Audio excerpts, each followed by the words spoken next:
Morning, everybody. If folks could take their seats, we're going to get started in just a minute or so.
Do you know whether it works or?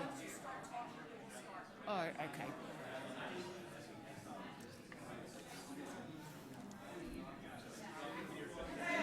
okay.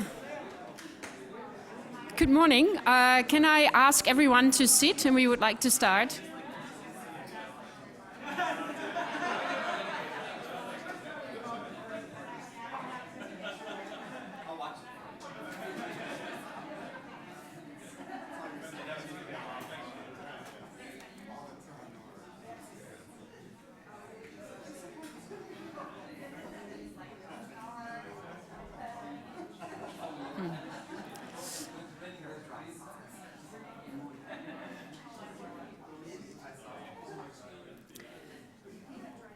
So good morning, everyone here joining us in DC, but also to all of you who are joining us via the webcast from around the world.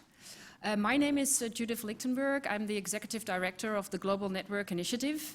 I would like to welcome you to our 2018 Learning Forum entitled New World Borders, How Jurisdiction Affects Human Rights Online. But I would like to begin by saying a word of thanks to our hosts at New Americans Open Technology Institute and also our co-organizers from the Association of American Law, the Interest Group on International Law and Technology, ASIL. Let me also say a few words about the Global Network Initiative for those of you who are new to our work. GNI is a multi-stakeholder organization. It was launched in 2018. We bring together internet, telecommunication and vendor companies, civil society organizations, academics and investors from around the world to forge a common approach to freedom of expression and privacy online. And our growing alliance, currently we have more than 60 members, work together to implement the GNI principles. These principles are rooted in international human rights law and provide guidance for companies grappling with free expression and privacy challenges. We have a collaborative and confidential approach to working through these challenges that includes accountability, shared learning, and also engagement on public policy. Moving to today's topic, sharing and transferring data across different jurisdictions is a fundamental byproduct of the global interoperable internet. but it can also result in pressures on existing legal systems that were designed for the pre-internet age. And we are concerned that efforts to assert authority across borders or limit the free flow of data can also impede free expression and privacy, and may also undermine the open internet.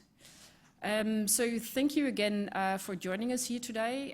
I look forward to a fruitful and interactive discussion, so please feel free to ask questions and participate in the discussion. And we also invite you to stay on afterwards for our networking lunch. So now I would like to introduce Sharon Bradford Franklin from New Technologies OTI. Thank you.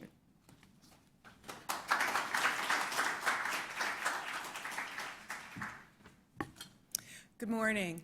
I'm Sharon Bradford Franklin. I'm Director of Surveillance and Cybersecurity Policy here at New America's Open Technology Institute.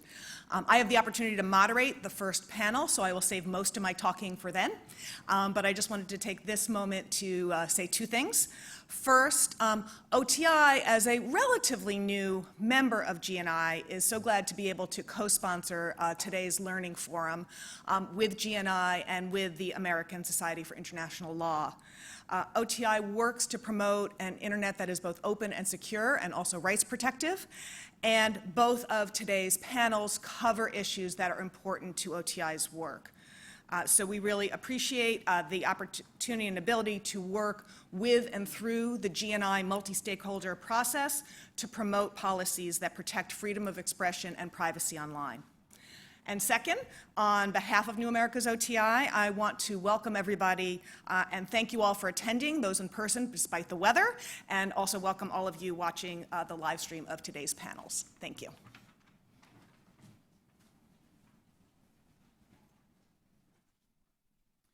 Good morning. In the last of our rotating cast before we actually get to the substance, my name is Wes Rist. I'm the Deputy Executive Director of the American Society of International Law. It's my great pleasure to be here representing the Society and to officially take the credit for co-sponsoring this. But in reality, I want to point out that Arturo Carrillo, the co-chair of the interest group on international law and technology for the Society, did all of the hard work and heavy lifting on this. He'll be speaking on one of the panels in this afternoon. The Society is a 112-year-old professional membership association for international lawyers. We are non-advocacy and nonpartisan, so part of our goal is being space in especially DC, but in the rest of the world as well, where we can have conversations about really difficult topics and about the complicated issues that arise regarding international law and politics, especially as it comes to things like where the law is not perhaps keeping up with technology, as this today's discussion will address. If you're interested in more about the Society, please feel free to talk to Arturo. Unfortunately, I can't stay throughout the day, even though I'm definitely on the geek side of things in international law, so this is my kind of field and topic. I'd love to be here. But please do ask any questions that you might have about the Society, and we especially welcome those of you who are not lawyers or international lawyers specifically. The Society is interdisciplinary in its nature as well, so we have space for those who bring different perspectives to talk in our events and our panels and the like as well. Thank you all very much, and especially Arturo, thank you for putting all the hard work and effort into this.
me his ETA. Okay, so I think I'm live.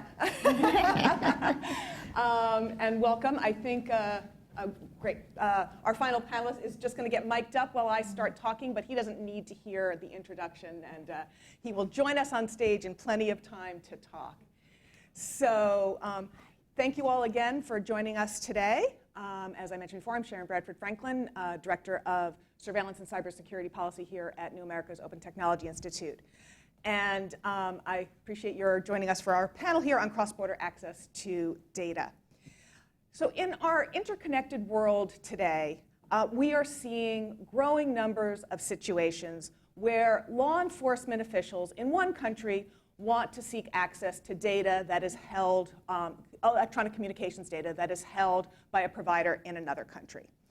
And at present, these kinds of requests for cross-border data are generally handled through a mutual legal assistance treaty, or MLAT, between the two countries, the country of the requesting law enforcement and the country of the provider. But growing numbers of requests have led to pressure in many countries for new legal systems to streamline these processes and overcome the delays that have been associated with them. And as our panel will discuss in more detail, there are three of these new legal structures in particular.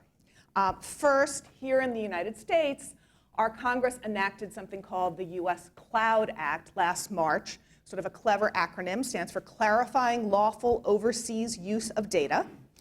And efforts are now underway and probably coming to completion very soon to negotiate and put out there the first bilateral agreement under that Cloud Act structure between the US and the UK. Second, the European Commission has developed its e-evidence proposal and held a public consultation for that over last summer, and GNI actually filed comments in that process.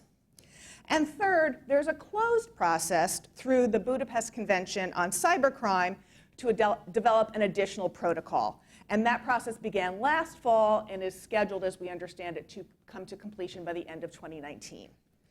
So our panelists here today will discuss each of these legal structures, how they may improve the situation, concerns that they raise for protection of rights online, and particularly privacy and freedom of expression online. So I'm going to start this with some individual questions to set the stage from each of our panelists, providing their particular area of expertise. Then I'll ask a number more questions to engage them in conversation, and finally I will open it up to you for your audience questions. So we're going to start with Jennifer Daskal, who is Associate Professor of Law at American University's Washington College of Law. And Jen, I'm going to ask you to please set the stage for us and provide us with an overview of the existing MLAT system, the problems leading to the current efforts to develop new legal structures, and a description of each of these three processes that I've described: the Cloud Act, the e-evidence proposal, and the Budapest Convention. Great. So thank you for being here, and thank you for inviting me to participate on this panel. It's really a pleasure. So the MLAT system is the kind of traditional system that applies when one country seeks evidence that's located in another country. And it's worked fairly well with respect to tangible evidence, where somebody in law enforcement in the UK is seeking evidence that happens to be stored in Chicago, and they make a request. We don't want UK law enforcement to just barging into somebody's home in Chicago. So instead, the process is they go and they make a request to the Department of Justice. The Department of Justice then reviews it and sees whether it's lawful. And if it is, they send it down to a U.S. attorney. A U.S. attorney goes and gets a warrant on behalf of this foreign government. They then execute the search. They get the material back, and they ultimately send it back to the foreign government. What's happened, however, with digital evidence is that the volume of these requests for assistance have increased exponentially, in part because there's not always a logical relationship between where the data of interest happens to be stored and the investigation. So in my example, the UK could very well be investigating a crime that occurred in London involving perpetrators, witness, victims, all in London. and the data of interest happens to be stored across the border, say in Chicago, or say in LA, or say in some part of the United States. And increasingly, foreign governments are finding themselves in the situation where they have to access data relevant to a local domestic investigation that's across international borders. And it's putting a lot of pressure on the system because of the time that it takes to execute these requests. You think about all the steps that I just laid out, and the fact that foreign governments often are frustrated that they have to seek the assistance of a foreign government when they're investigating purely domestic matters. And so this has led to a number of the innovations that Sharon just mentioned, and so I will talk through each of them briefly because we've got a lot to cover here, but just to provide some background. So the Cloud Act, as Sharon mentioned, was passed in March of 2018. It was moved through Congress relatively quickly, in large part to moot what was then a pending Supreme Court case called Microsoft Ireland, for short. In that case, the US government had sought emails from Microsoft in the investigation of a drug investigation, and Microsoft said no. Those emails are stored in Ireland, in Dublin, and they're outside of the territorial boundaries of the United States. And therefore, your warrant authority doesn't extend to emails outside the territorial boundaries of the United States. Go to Ireland and ask Ireland for help. And the US government said, that's crazy. You guys, Microsoft, have access. You guys can control from Washington where these emails are held. You have custody of them. You have control over them. We're serving the warrant on you. You're a US-based company. You can control access. Turn them over to us. And so the case went all the way up to the Supreme Court. And there was oral argument in the Supreme Court. The Second Circuit had ruled in favor of Microsoft. And probably a couple of months before the Supreme Court ultimately would have ruled, Congress stepped in and basically more or less ruled in favor of the government. And the rule, as a result, is that if a compelled disclosure order for data held by a US-based company is issued by the United States, be it a warrant or some other form of compelled disclosure order, on a US-based company, that company is obliged now explicitly under statutory law to turn over that data regardless of where that data happens to be stored. Now, I've argued, and I'm happy to talk about why I think that's a good result, and I'm sure we'll get into that more in the discussion, but there's also a potential risk. And the risk is that leads to a conflict of laws, with the US saying, give us this data, and another country saying, wait a second, data held in our country is subject to our laws, and we have restrictions on when you can transfer data out. So Congress also recognized that, and it created a new statutory mechanism that allows a provider, in albeit very limited situations, to raise a conflict of laws if the US government is seeking the data of a foreigner located outside the United States, and if certain other agreements are in place. Now, currently, there's no such of these relevant agreements in place, so the statutory mechanism is basically not applicable at all.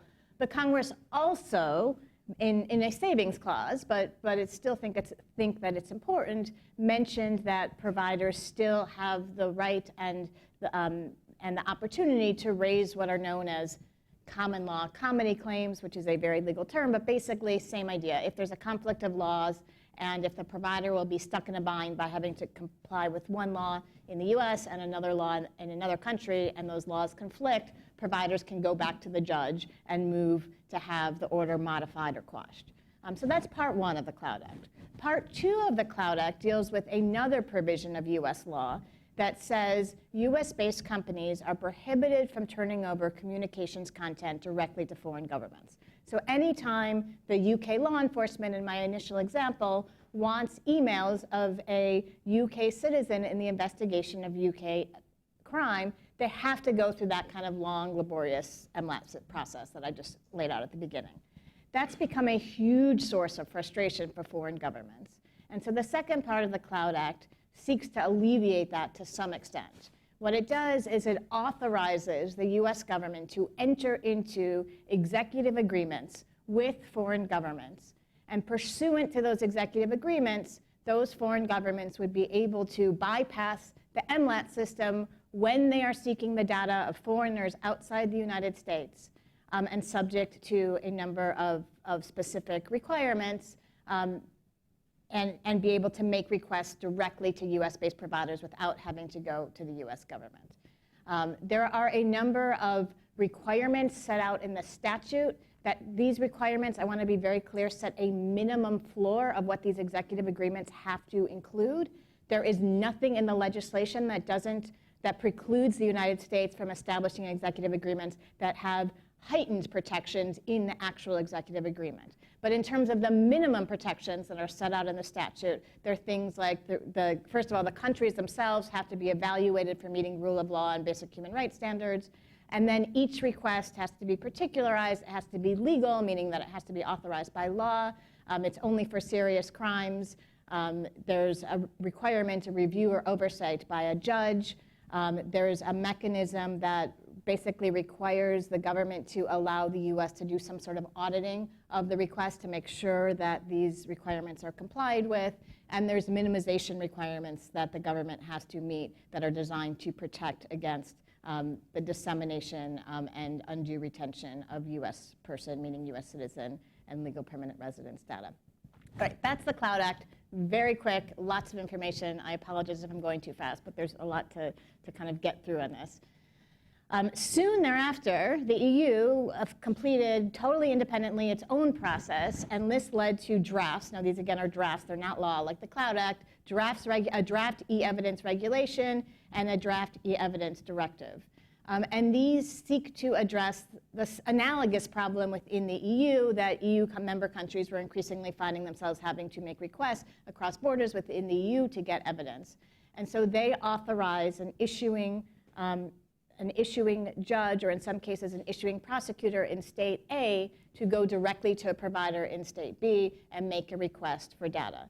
The rules divide up the world into 4 different categories of data. So there's subscriber data, a category called access data, transactional data, and content data. There's slightly different rules depending on what kind of data you're talking about.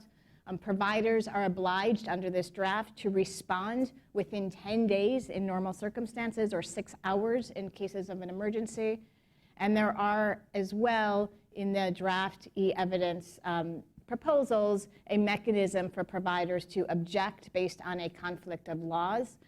Interestingly, in the e-evidence proposals, if the objection is based on a fundamental right or what's a fundamental interest of a foreign government, although that's not clearly defined, then a court is obliged to notify that third-party government and give that third-party government an opportunity to object. So it provides a mechanism for hearing from another government as well, which is something I think that's interesting and different than the Cloud Act. And it also requires all providers that most providers that do business in the EU or service EU residents to put in place a legal representative, which then ensures that the EU can issue legal process on providers who don't actually currently have a physical presence but serve EU residents. So it's an attempt to kind of expand its jurisdictional reach to some extent as well. Finally, the Budapest Convention, there is an ongoing process, as Sharon mentioned, to draft an additional protocol that would deal with, again, these questions of accessing data across borders. It's a pretty opaque process. It's not exactly clear what's happening in that process. They're supposed to be done by the end of December 2019. The mandate includes consideration of things like international production orders, so the idea, similar idea that one country would be able to serve kind of this a production order directly to a provider in another country, improved streamlined MLAT provisions, and a variety of other things designed to address this particular issue, and that process is ongoing as well. So, too much information probably, but an overview and an explanation of how much is going on in this space. And I think it's an area where we're going to continue to see a lot of developments and a lot of growth. I should say, finally, that once an executive agreement is reached between the US and a foreign government pursuant to the provisions of the Cloud Act, it has to be submitted to Congress, and then there's a 180-day waiting period during which Congress has an opportunity to object through a specified mechanism. If they do, then the executive order does not go into effect, but if not, if there's no objection, then it does. There's been no executive order yet agreed to, so there's been no executive order submitted to Congress. That said, there are several reports suggesting that an agreement between the US and the UK is likely to be finalized within the coming weeks. Thanks, Jen. Okay, so for our part 2 of setting the stage, I'm going to turn to Greg Nojheim, who is Senior Counsel and Director of the Freedom, Security, and Technology Project at the Center for Democracy and Technology. And Greg, if you would provide us with a civil society perspective on your principal concerns with these 3 new and developing legal structures for handling cross-border data requests. So our principal concern is that in facilitating cross-border data demands by governments, that there will be a race to the bottom, an erosion of rights that results from trying to accommodate the different legal systems that would need to be accommodated in order to facilitate those cross-border data demands. There's kind of a natural tendency when the governments negotiate among themselves to go for minimum standards and to make it so that if a country meets the minimum standards, then it's okay for that country to make the demands. So I look at the current system as pretty good. It's pretty protective. Foreign government demands data from a US provider. If it's content, that demand goes through the Department of Justice. The Department of Justice will weed out cases where to comply would violate a person's free expression rights or other rights. It doesn't respond to a lot of demands from countries that have extremely poor human rights records. And then it goes to the government that makes the demand and says, give us some evidence, give us enough evidence to show that this data is necessary for your investigation. Let it meet a high evidentiary standard. If you don't give us that evidence, we can't take your demand in front of a US judge and get permission to disclose that data. That's a pretty protective system. And what we're doing is cutting out the US-based checks and balances and substituting for them whatever system the foreign government has. That's the big picture. And the reason I'm giving this from kind of a US perspective is because a lot of the data that is being sought is held by US providers under this current US regime, for which there will be substitutes under the different mechanisms that are being put in place. I look at it from a rights perspective. Will there be judicial authorization? There is now. In fact, there's almost, in some cases, there's double judicial authorization. Foreign government has to go through its process, which may require judicial authorization. US government goes through its process, which does require judicial authorization for the content. Cloud Act does not clearly require judicial authorization. The most that can be said of the Cloud Act is that it requires an independent review before the demand is enforced. That's far different from requiring there to be a judicial authorization before the demand is made on the provider. The factual showing. In the US, the probable cause standard is very high. And in fact, most of the demands made by foreign governments that are turned down because they don't meet that high evidentiary standard. We are substituting for it a very vague standard in the Cloud Act, and it's being interpreted in the UK, for example, in pending legislation to require only that the information, the disclosure of the information be in the public interest, and basically a reasonableness standard attached to that. I'm concerned about notice. In the current system, notice is limited, I would say. It mostly depends on what's happening in the foreign government. But the Cloud Act is silent on permitting the providers to provide notice, and it's silent on requiring that the foreign government provide notice to the data subject. Another thing that's happening is that for the first time under the Cloud Act, foreign governments would be able to engage in real-time surveillance through the facilities, with the assistance of US providers. That has never been the case. if a foreign government today was to engage in wiretapping, it would be a crime. Instead, we are authorizing that through the Cloud Act and permitting the foreign governments to engage in real-time surveillance with the assistance of U.S. providers.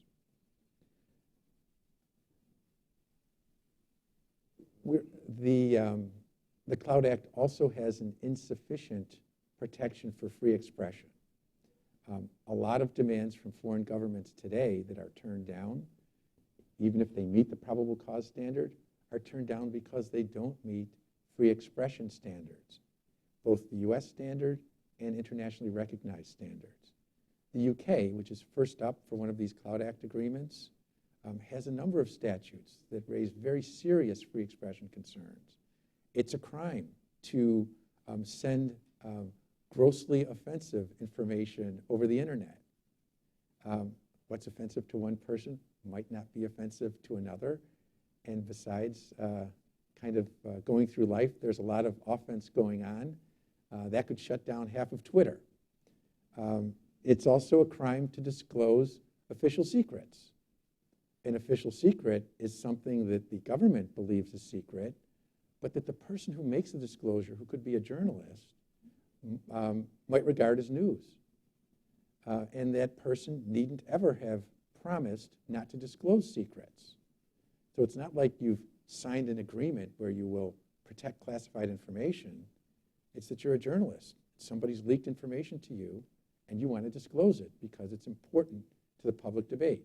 In the UK, that can be a crime, violating the Official Secrets Act. The last thing that I want to mention is that there is a problem in the current system that is not being addressed in the systems that are being put in place, except so far in the EU evidence context. And that problem is this. When it comes to non-content, under US law, US providers can volunteer that data to any government that asks for it, to anyone who asks for it, and it can volunteer that data even though if the US government seeks it, there has to be a court order and there has to be a showing of an intermediate level of proof. Traffic data can be very sensitive. It can be who you emailed and who emailed you. It can be where you're located over time. The US law permits US providers to volunteer that information to foreign governments. The Cloud Act does not address this problem. It leaves it in place. To its credit, e-evidence does. E-evidence says that there has to be a court order, and it has to be based on a showing under European rules, the necessary and proportionate rules, in order to gain access to traffic data. I think that's something that we should be considering, and I think it's a good development. Thank you. Okay, so for our final part of our setting the stage, I'm going to turn to Sidsela Nybeck, who is Vice President of Group Sustainability for the Telenor Group. And I want to ask you, from a telecom company perspective, if you could share what do you expect these new legal regimes to mean for your company in practice and any concerns you have? Yeah. So I work for a telecoms operator, and we're just one piece of this big puzzle that's being put together. So I'm going to address this from a very practical perspective. We would be the ones who receive these kinds of requests. And in all telecoms operators, we regularly receive requests. There's no question that the police shouldn't have evidence to investigate serious crime or anything like that. No one's questioning that that's important. The thing that is important, though, is that that is done not only in a legitimate way, and it needs to be necessary and proportionate, but also reflecting human rights standards. So when we receive a request, we typically get, in the telecoms world, requests for type historical data. That would be the data that you get when you make a call. We need to log where it was made from and where it's going to be able to connect that call to begin with, and you need to log perhaps how long that is to bill the right amount for that call. Those things go into what we call call data records and are stored for a certain amount of time according to the legal requirements in the country you're in. And that would be the one kind of data that authorities would ask for. Another one was already touched upon, is lawful intercept or real-time surveillance. That is also something police or others can ask for to be set up in the markets you're in. And then there are other requests which probably aren't as relevant in this international context, cross-border data context to, for example, block websites or shut down networks or access to certain platforms or things like that. Those typically happen locally. So from a telecoms operator perspective, that's the kind of requests that come to us. And when the evidence came up, we started some discussions internally to see, okay, what does this really mean for us?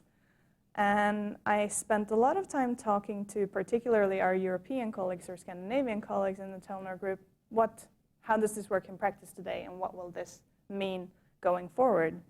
And they said, all of them really, that when we receive a request through, or an international one today, it doesn't take very long for us to give that data out. But that's because that comes through our local judicial authority or like your National Criminal Investigation Service or some central authority that receives that from abroad, does the assessment of whether that is compatible with our laws and international laws, and forwards that in a format that we can process. So at our end, there was a little bit of, or people were a bit puzzled because they said, it's not necessarily the delay isn't at our end. We actually give that data out fairly quickly.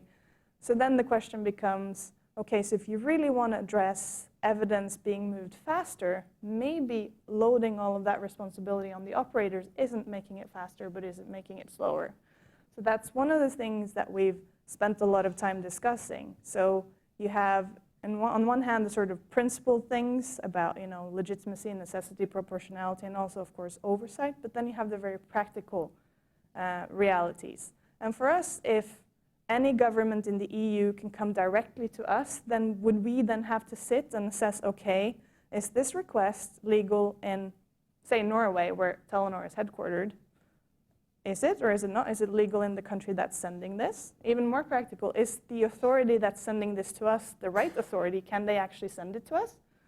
And then if they are, how do we send the information back? Remember, we're talking about very sensitive information. How do you ensure that that is sent in a secure channel from the right place to the right recipient? A lot of that responsibility is very overwhelming for an operator, to be quite honest, because when it goes through a National Criminal Investigation Service or something like that, at least there is oversight and the system and someone making sure that it comes from the right place and goes to the right place. So those are the kind of concerns and considerations that we've been discussing at our end.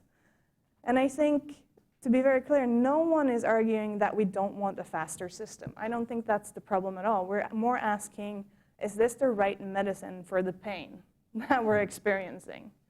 And I think there is a real risk if the proposal, at least for the evidence, stands that it is today, that the objective of more legal clarity actually is more legal confusion, and that you are wanting this to move faster actually means delays, at least at the end of the operator. So that's a real challenge. And there's also the added complexity in Europe that there is already something called the European Investigation Order Directive in place, which just only sort of came into force last year and isn't fully implemented. So a lot of processes are already in place for that, but it isn't fully implemented. So people are asking, why can't we wait and see how that works, and potentially improve that one instead of coming up with a completely new regulation that would be automatically introduced into all EU member states? So those are some of the concerns that we have. Thank you. So unfortunately, various scheduling concerns prevented any of the government representatives from the US or other countries from joining us on this panel. And I don't want to purport to speak for what a government perspective might be, but certainly one issue that we've heard presented from the government speakers is to sort of use the core example that Jen provided of if you have the UK law enforcement seeking data about a suspect in the UK, facts of a crime committed in the UK, and simply that suspect happened to use a US email server like Google, so very minimal contacts with the other country. Why are we also concerned about that other country, the US or whatever the country the data host is, about imposing its notion of rights? All of our panelists have talked about, are these regimes sufficiently rights protective? But why should whatever the country is of the data host with a limited context to this alleged crime seek to impose its standards on these data requests? So if all three of you could speak to that question, what is the argument?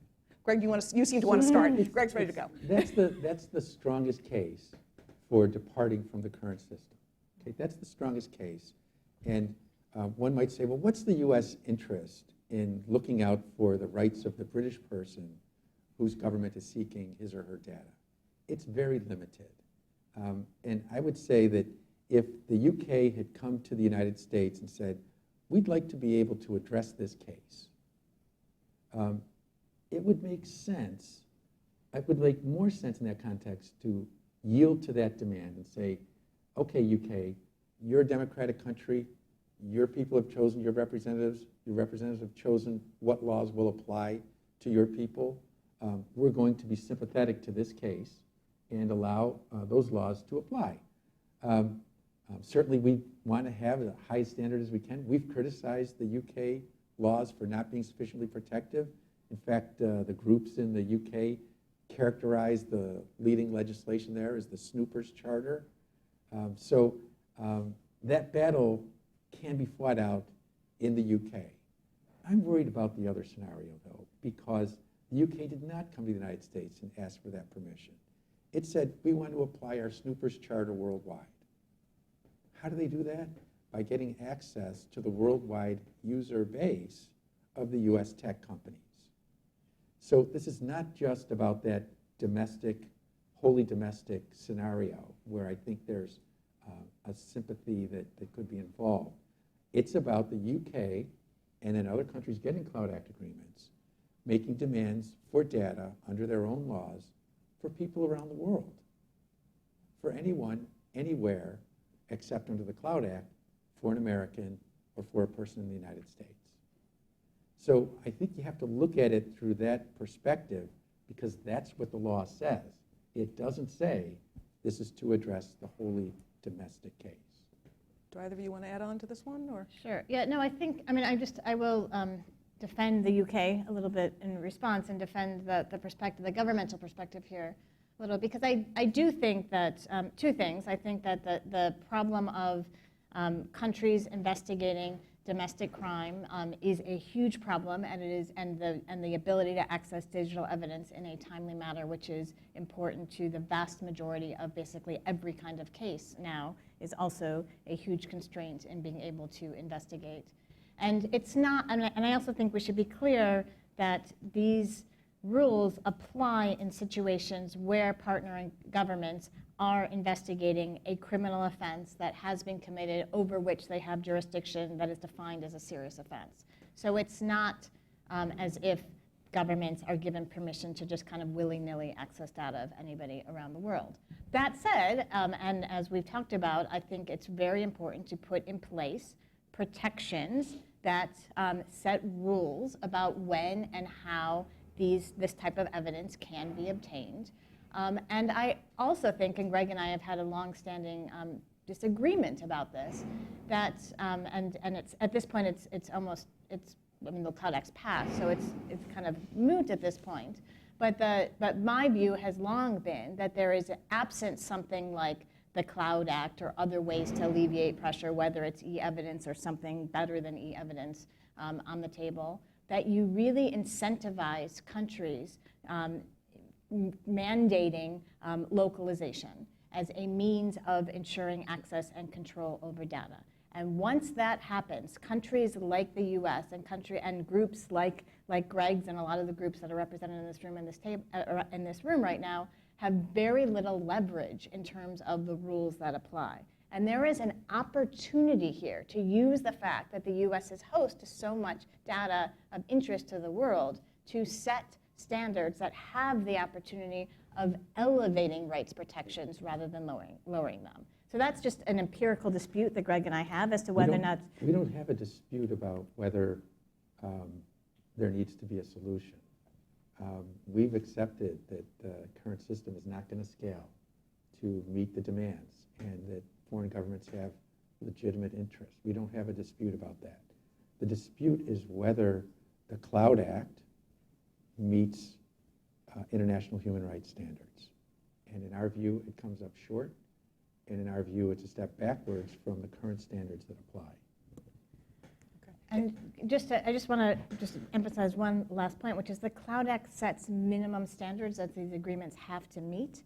So each executive agreement has to be negotiated separately, and so there are opportunities to demand that the protections that are deemed critical are put in place as part of those executive agreements. Okay, I want to turn to another area where I think we have more agreement and where I want to start with Cecilia, which is one of the concerns that both civil society and companies have raised, both with the Cloud Act and with the e-evidence proposal, is to make sure that when a foreign country sends a demand directly to a tech company in another country, that demand contains enough information on its face so the company can understand, is this legal, does it comply with the existing rules in place.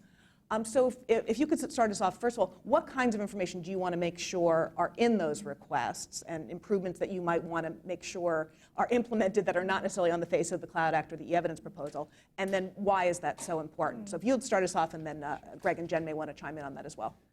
Yeah, and just to sort of take one step back, ideally we would like there to be some sort of facility that does that evaluation, because there's a fundamental question: should companies make that judgment or shouldn't they? How much information should a company have or not? Obviously we need a certain amount of information to process, and today under our requirements, of course, that is about obviously the right legal basis, so you need to know that. The complication comes in when you get that from a different jurisdiction than your own, and when you can get that from multiple jurisdictions. What kind of capacity and knowledge do you need to have inside the company to make that judgment just on the legality piece? And then on top of that, of course, is the human rights concerns, the international standards concerns. So we're concerned that companies will be overwhelmed, because as we see it today, it is a good thing both for the users and for companies that there's a central authority that makes these kinds of judgments and has that kind of capacity, and that could then serve all the companies. Now you would have potentially a system where each and every single company needs this capacity in-house, which is very overwhelming, and I'm not entirely sure that that will further human rights. It remains to be seen how this will work in practice, but there's a real risk there that it may not. So it's a really good question. E-evidence says that the company will get a very bare bones demand, and it's not going to get the facts behind the demand. It's going to know what statute is being pursued, and will be able to, I think, check whether it qualifies as a serious crime under the e-evidence rules, but it's going to be very bare bones. Microsoft came out with a very strong statement last week saying we want to have enough information in the demands so that we know whether complying with the demand is going to violate our users' rights. That's a very strong statement. It suggests a willingness to step in and fill this void that's been left by basically writing out the second check, the second court check. The way e-evidence works is the demanding government will make the demand on the provider. The provider will make the disclosure or not. If the provider does not make the disclosure, the provider is expected to fight that out in the court of the demanding country. And then if the court in the demanding country affirms the demand, then the provider, if the provider still resists, the demand is taken to the court of the country where the provider's representative is. And that court is required to, and that court makes the decision about whether to make the final order compelling the disclosure. Why is this important? What's important is that that court in the compelling country, what information will it get? And will it get enough information to make the assessment about whether the company is right and compliance would violate the rights of its user, or the company is wrong? Right now, the evidence says that that court in the enforcing country has to look at just the four corners of the demand. And as I said earlier, right now, it's very bare bones. So one of our efforts has been to make it so that that review will be more meaningful. It's important because not all courts in all countries in Europe are equal. There are outliers, and there are outliers in terms of rights protections and independence of the judiciary. And the companies can basically choose the enforcing forum by putting their representative in that forum. They don't have to choose an outlier. They can choose a rights protective enforcing forum. And if they are allowed to do that, if they do that, and there's enough evidence for that court to make that determination, then I think we have a more rights protective system. Jen, did you want to add in on this? No? Okay. So as we've already been discussing, the Cloud Act is in law. We're anticipating that the first bilateral agreement will be at least released to the public and presented to Congress, potentially within weeks. But as we look forward, who's next, right? The Cloud Act sets up a structure it's supposed to be with a foreign government under the text of the law. And one of the questions that folks have been debating has been, what about Europe? What about the EU? The text of the Cloud Act says a foreign government.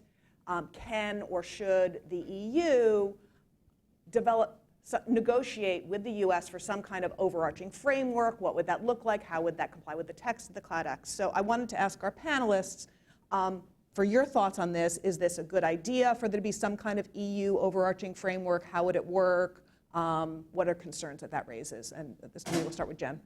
Sure. So as Sharon pointed out, there's a potential conflict between the text of the Cloud Act and the desire to have an EU-wide agreement, partially because the text talks about foreign governments, but also, and this is important, each individual partner government has to be evaluated to ensure that they meet, they're certified as meeting adequate human rights and rule of law friendly standards. And so from my perspective, the way an EU-US agreement would have to work would be basically in the form of some sort of framework agreement, where the EU and the US negotiate a framework agreement that specifies how all of these agreements would work and establishes a standard set of rules and practices and requirements in terms of auditing and minimization requirements and a range of protections, and then each individual country would have to basically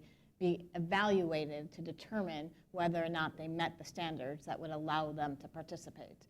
One of the benefits of this type of agreement might be that you could envision mandating some sort of, and this addresses some of the points that were made earlier, some sort of centralized issuing authorities within each of these countries, which would then facilitate the ability to monitor and audit and to ensure that the requests meet the requirements both in the Cloud Act and any additional requirements that are laid out in the agreements as well. So it's something that's of interest to the European Commission. There's been discussions about whether or not it's possible, and it seems, at least from my perspective, that the best way forward would be some sort of framework agreement. The other reason why this is important relates to the first part of the Cloud Act that I talked about earlier, which is the provision that allows the US government to issue compelled disclosure orders to the United States for data regardless of where it's located.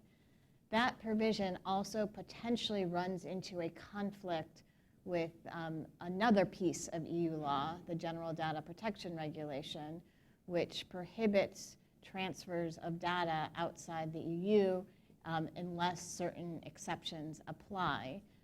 One of the key exceptions is some sort of international agreement. So an EU-US framework could help ensure the smooth transfer of information in those situations where the US has obtained a warrant based on probable cause and there's a legitimate basis for the US government accessing data that happens to be US held as well.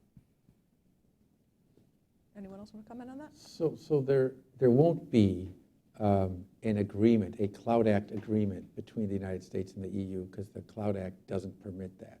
There could be a separate agreement pursuant to which the countries in the EU would be considered for Cloud Act certification. I see I see a possibility and a risk in all the EU going at once, if you will. The risk is that the EU will say, well, it's all countries or none. We want you, US, to certify all countries, and that's the deal. That's the deal that we are entering into with you. And that, as I said earlier, creates this problem where there's some outlier countries in the EU that don't have the same rights protections, particularly judicial protections for data demands. The other possibility, though, is that a framework approach would make it so that those outlier countries would have to put in place additional protections in order to meet the standards that are agreed to in the framework agreement between the United States and the EU.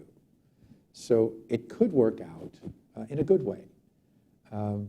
It's too soon to say how that will, which approach will be taken, but I see a possibility of a downside and an upside. Sally, you mentioned a concern for centralizing requests. So how do you feel about this idea? Well, obviously, from a company perspective, legal clarity is helpful, and the more clarity you have, the better. But I don't know whether a EU agreement or country agreement is the best way to go. You could potentially look at it, say that bilateral agreements will set the standard, and then the others will follow the same. That's possible. Or you could have Greg's option here that it could work out well or not so well with an EU-wide agreement. But it's hard from an operator perspective to say one would work best. But the more common the rules are, the easier it is for us to then make our assessments and do it the right way. Okay, so Jen characterized the Cloud Act as noting that provides kind of a floor, and there's no prohibition in having bilateral agreements that are more rights protective. The other proposals are still in the works. And in addition to these 3 government initiatives, there are various private proposals that have been released or that are in the works to talk about these kinds of making sure the structures are sufficiently rights protective.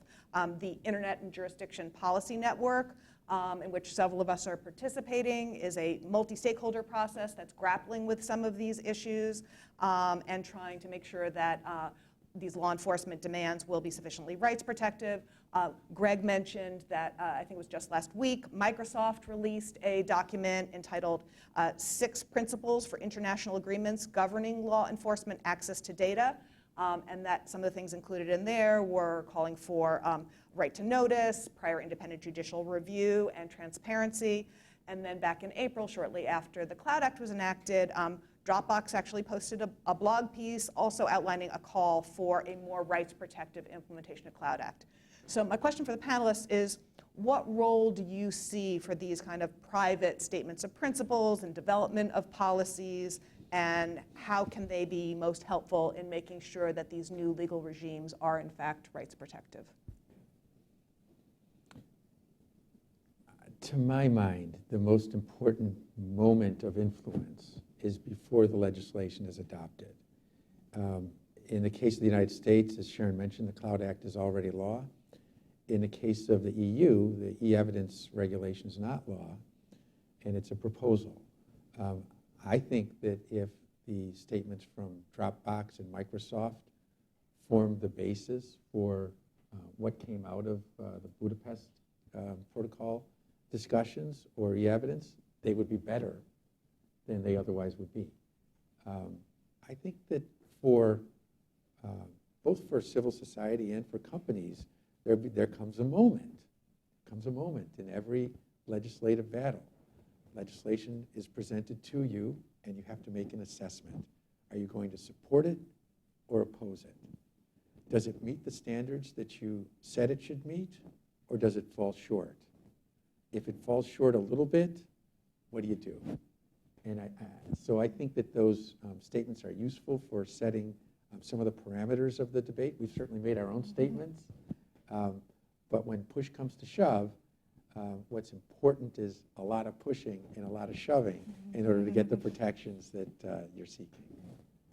And I would just add to that that I mean, the Cloud Act is passed, but there's in fact an obligation under the Cloud Act for engagement with outside experts and country experts prior to finalizing executive agreements with particular countries. So there is an important opportunity for groups and individuals and experts to engage, and especially, I mean, yes, the Cloud Act has passed. There has not yet been an executive agreement released.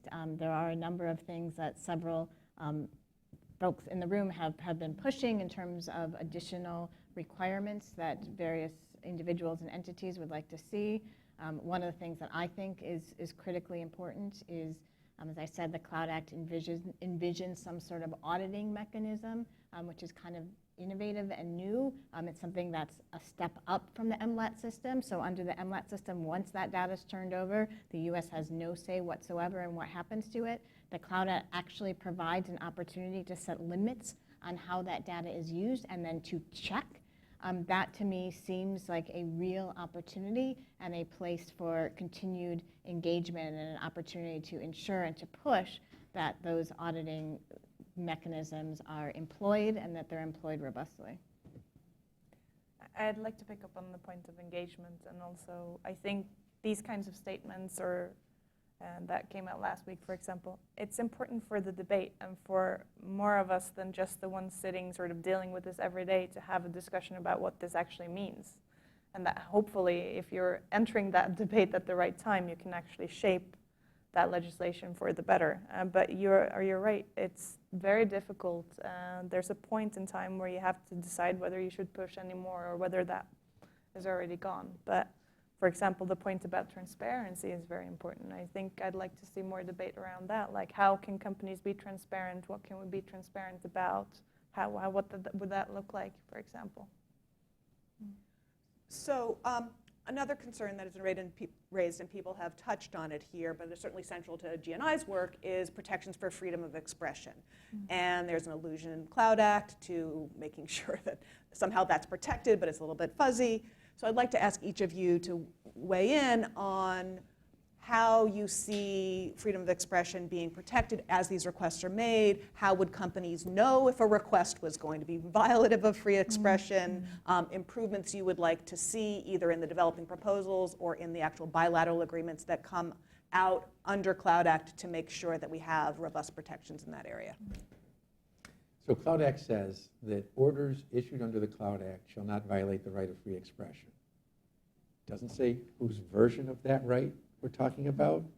It doesn't say whose responsibility it is to make sure that orders don't violate the right of free expression. So that leaves a lot of room for creativity or for non-responsiveness to the problem. What we have suggested as an approach is particular to the UK, which is the first agreement up, is for DOJ to make an assessment about which statutes under the UK have been used, to violate the right of free expression. I mentioned a couple of them earlier, and what we suggested to DOJ was take those statutes and exclude them from Cloud Act requests. If there's a demand for data under one of those statutes, send it through the regular MLAT system and let the free expression test occur through that approach. A piece just came out from Peter Swire and Justin Hemmings that lays out those 5 UK statutes that ought to trigger, that ought to be excluded, in our view, ought to be excluded from Cloud Act coverage so that demands made under those statutes can get a full free expression review under the current MLAT system. I agree with what Greg just said. I would just add that I think this is a particularly tricky issue, and there's about to be a panel right after ours about global takedown orders. As everyone in this room undoubtedly knows, that the U.S. version of the First Amendment is much more protective of free speech than any other country around the world. And there is a delta between human rights free speech standards and the standard that the U.S. holds. And so figuring out which which version of free expression and where the floor lies, and whether or not it has to be exactly the same as the First Amendment or whether there's some play in that, I think is a tricky and complicated and hard issue, particularly for companies that are operating internationally and operating in a number of regimes that have different understandings of what constitutes free expression. Now, there's obviously a floor below which nobody should go, but I would suggest that there's some divergence between the human rights standard and the US standard. Yeah, from an operator perspective, the view on what is free expression and what you should take down varies a lot from country to country. There are many different kinds of jurisdictions out there that we have to relate to, and operators often don't have the content as such. That would often rest with, for example, the providers of the email or the platform, social media platform, or whatever it is that you're using. We will transfer the bytes, but we don't have the content. But in some jurisdictions, they will ask us, for example, to block Facebook or block WhatsApp or what it would be, and then you have a free expression challenge. And then if there's, as far as I understand it, none of these acts are addressing that kind of orders cross-border. That only happens in country, but it's a real challenge. So as Jen described the structure that's been put in place by the Cloud Act, the first step is the US has to decide that it's appropriate to certify a given country as meeting the standards under the Cloud Act. And the Cloud Act sets out certain standards that have to be met. Fortunately, the version that ultimately passed now says that there are factors that must be considered rather than that factors that might be considered. I'm not using exact statutory language, but it is mandatory that they consider certain factors. And it alludes to a process of expert consultation, although that is not quite mandatory. So my question to the panelists is, as we go forward, and I guess most people, this may not be a fair generalization, but are a little bit less concerned about the UK meeting the standards than some of the countries that may be coming down or lining up in the queue after that. So what processes do you want to see put in place to make sure that we have a robust rights protective system and making sure that the countries that are able to enter into these bilateral agreements are sufficiently rights protective? And I guess the flip side of that is, do we need to make sure that there are not so stringent criteria so that there are enough countries that can come into this system actually alleviates the burdens that it was set up to alleviate? Well, first, to its credit, the Department of Justice has been consulting with a number of experts. They have I've been involved in at least 3 consultations with them. There's got to be others. So to their credit, they are reaching out. They are considering what people have to say. The Cloud Act leaves a lot of discretion in the Department of Justice to make things come out better than is required by the statute. They could put in place a lot of mechanisms in order to protect rights. And certainly, we've asked for a number of things. Without the agreement, though, one can't tell whether those requests are falling on deaf ears or whether they will be met. I think that one thing we have to keep in mind is that sometimes a lot of weight is put on congressional review of these agreements. The Act doesn't require Congress to do anything once the Department of Justice decides to enter into an agreement. There will be no vote on the UK agreement. There will be, in all likelihood, no vote on any agreement. And the reason is that it would take a majority vote of both houses of Congress to strike it down, and then the president would probably veto their action, and then it'd have to go back and there'd be a 2/3 vote of both houses of Congress. It's never going to happen. So what DOJ decides to do in the context of these discussions that lead to these agreements it's really important. Are they going to insist that the providers be able to give notice to users? Will they insist that the providers be able to report the numbers of demands that are being made of them under the Cloud Act?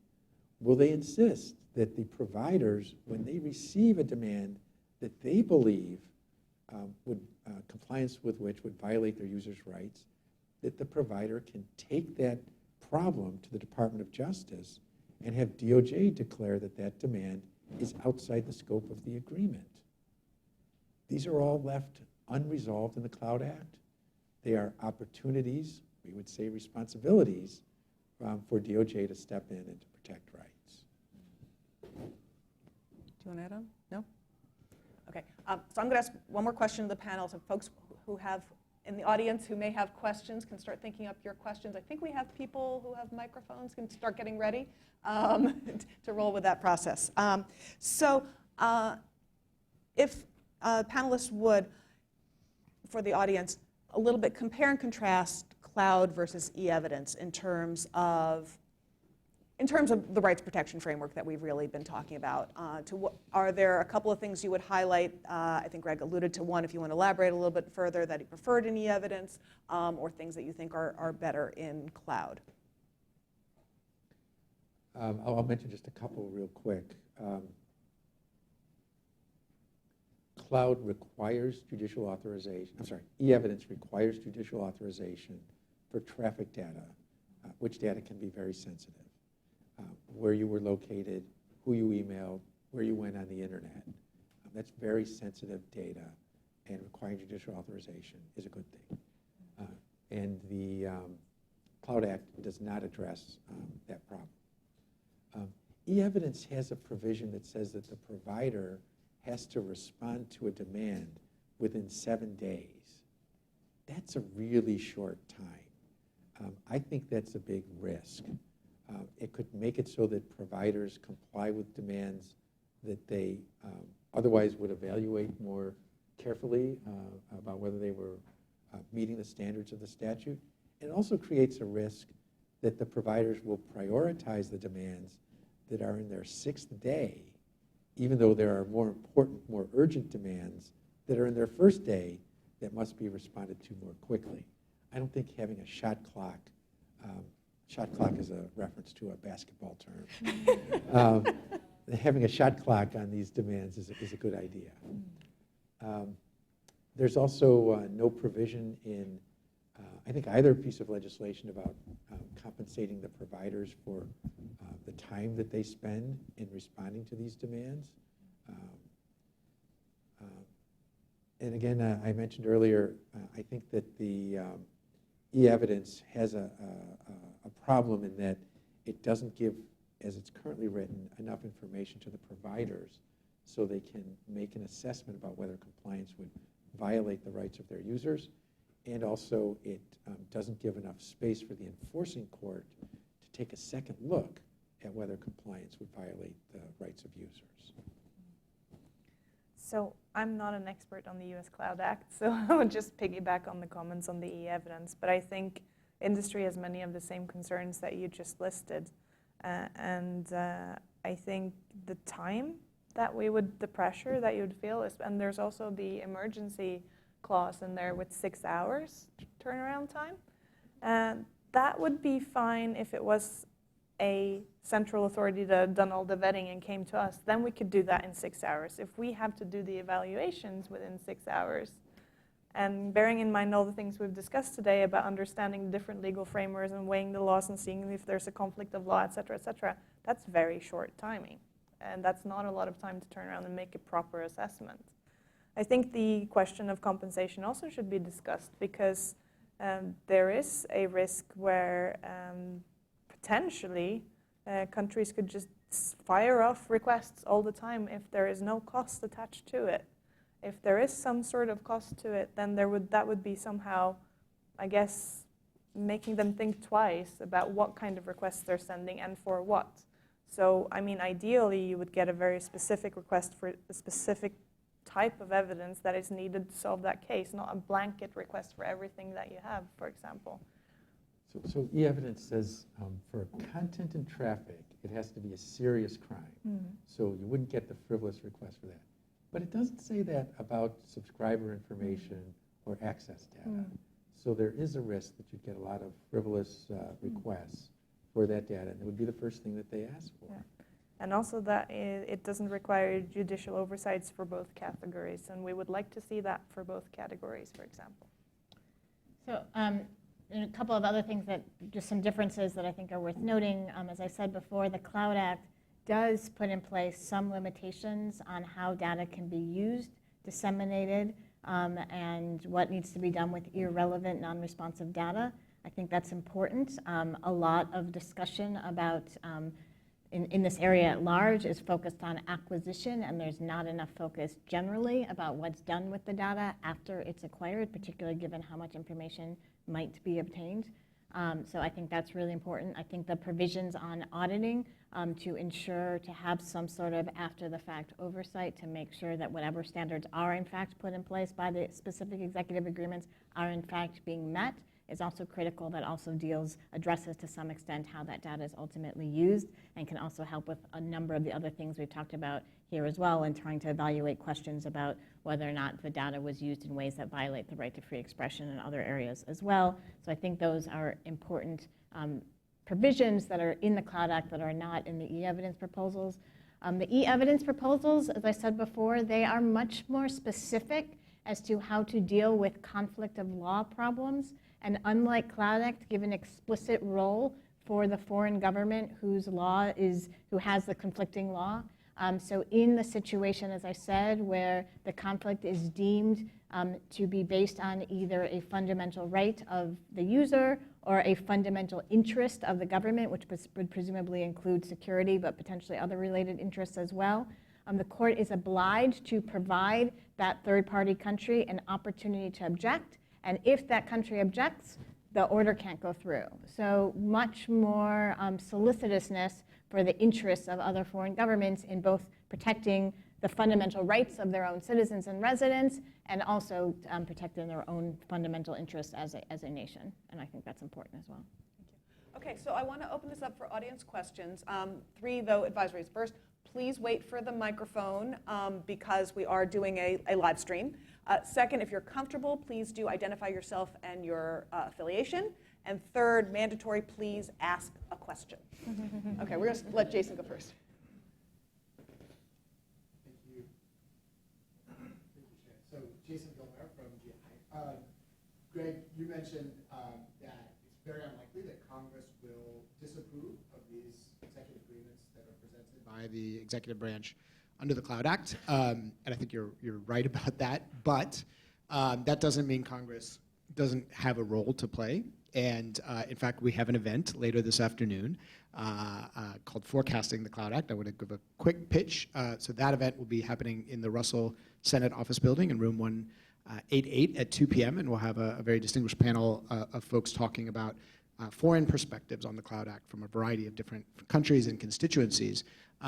Because Congress can, in addition to the remote possibility of disapproving, can hold hearings, can actually, the ranking and some majority leaders of the relevant committees that are referenced in the Act can request information from the administration to sort of support and substantiate the certification that's made. So there is a role that Congress can and I think should play. So we'll be talking about that later this afternoon. My question, in order to meet Sharon's rule, is about the manifestly abusive standard in the e-evidence rule. So Greg, you talked about how the review of an order that a company might decide is something's not right with this order and they want to challenge it.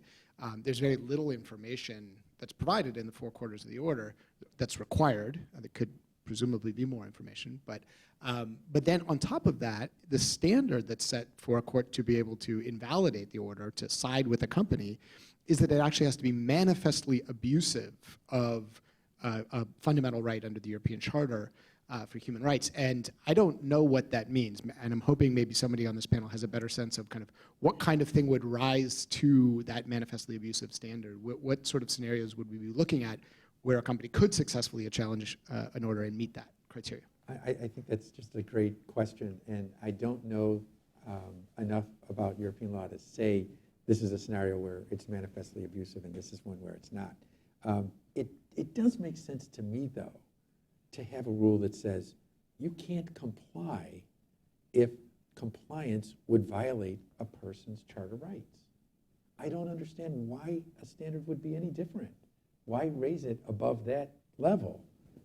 It just seems very fundamental to me. All right. Okay, here.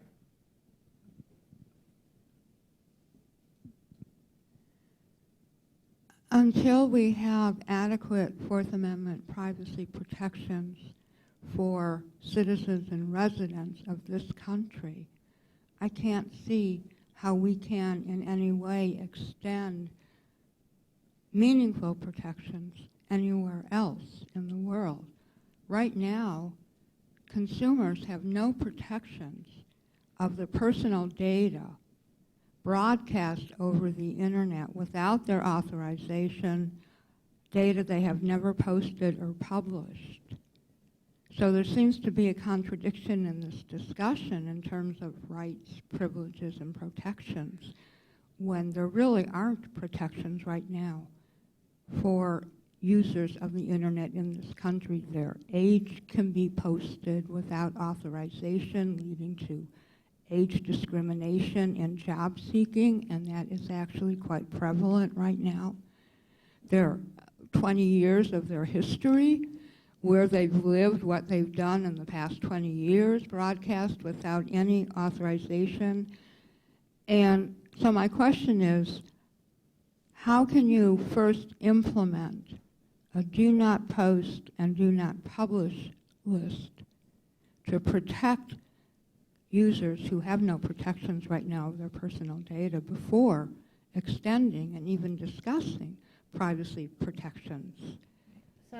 So I mean, I think your question raises a key kind of issue in U.S. law and the divergence of the way we think about we deal with data under U.S. law. So U.S. and this is one of the reasons why I think there's been a lot of resistance to the Cloud Act amongst privacy advocates, is that U.S. law is relatively robustly privacy protective for law enforcement access to data compared to most other countries in the world, which is why there's been such a desire to require requests go through the U.S. process, because they're more protective than other places, most other places. U.S. law has done a very poor job in terms of consumer privacy relative to other places, in particular relative to the EU. And so right now, what we've been talking about here is law enforcement access, and there is another very important conversation that should be happening, and that is happening to some extent, about consumer privacy. But we've kind of dealt with them very differently under U.S. law, and this conversation reflects that as well.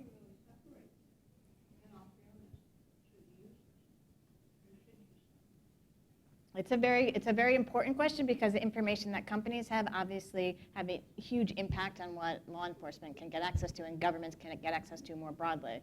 But at least in this particular conversation, we have separated them. Okay. Yeah, right near you. Thanks. Maureen Bax from Inside Cybersecurity.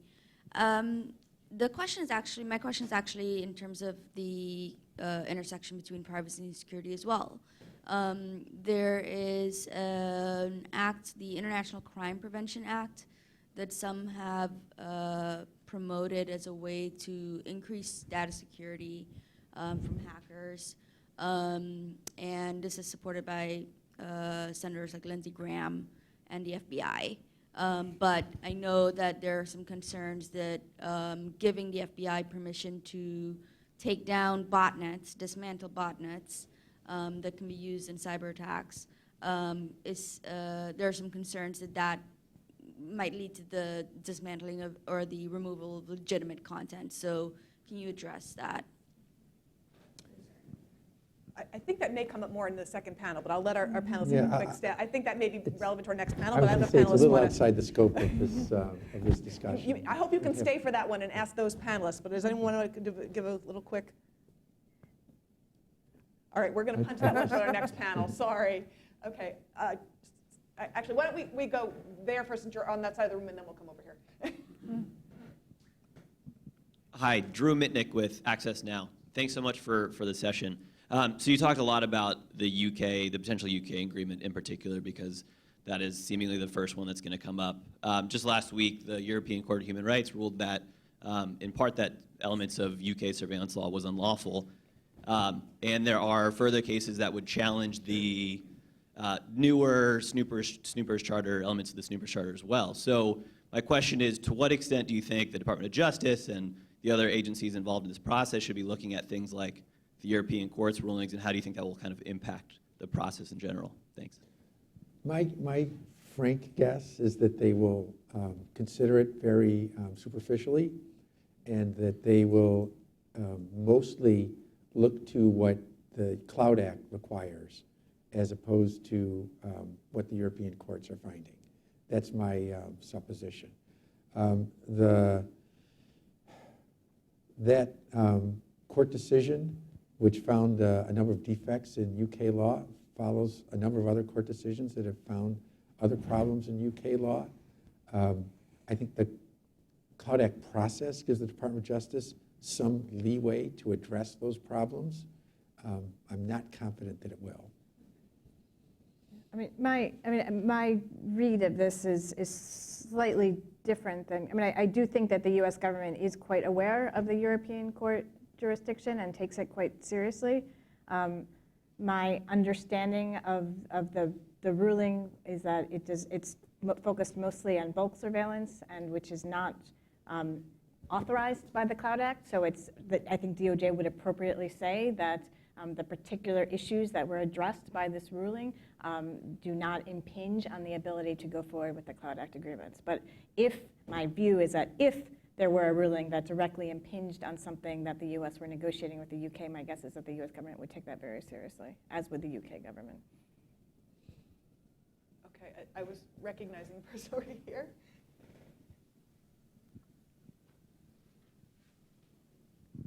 Thank you. Jodie Ginsberg from Index on Censorship. Since we've mentioned the UK quite a lot, I have a couple of questions which relate to the bill that's currently going through UK Parliament, which will effectively allow this agreement to happen, which is the Overseas Production Orders Bill. And I have a couple of questions that relate to some of the things Greg talked about. The first is about transparency. So in the Overseas Production Orders Bill, there's a non-disclosure element to it, in which that could be read to mean that the recipient of the order on the other side is not allowed to disclose it to anyone. And I wondered how far that's compatible with the Cloud Act, and whether any agreement that is made will need to explicitly allow for the recipient at least to disclose to outside counsel or to the DOJ that they've received the order, because I think there's a concern that they wouldn't be able to tell anybody at all. So that's the first question. And the second question relates to serious crimes, which we've talked about the Cloud Act referring to. In the UK bill, it actually talks about indictable offences, which is a fairly broad swathe of offences, which include things like malicious communications, as Greg mentioned, which includes this provision for gross offence. That's an indictable offence in the UK. So I wondered how far any bilateral agreement will need to quite tightly specify elements within the requesting jurisdictions legislation that fall outside scope. And because it feels to me that serious crime is far too broad for it to be usefully applicable, and may end up to, as we've already heard, with these kind of deluge of requests that don't allow it to really be focused down onto the most egregious crimes that I imagine it's intended to deal with. So I would first thank you for the question.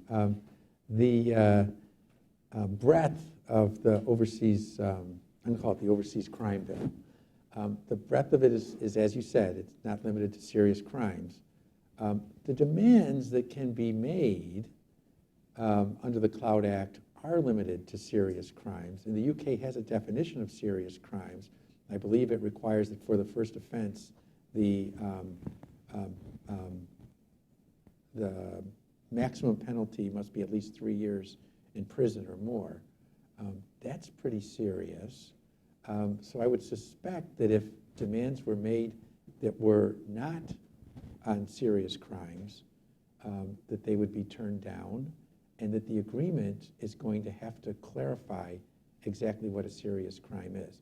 There's ways to do it by specifying statutes, and there's ways to do it by specifying types of conduct, and there's ways to do it by specifying period of imprisonment.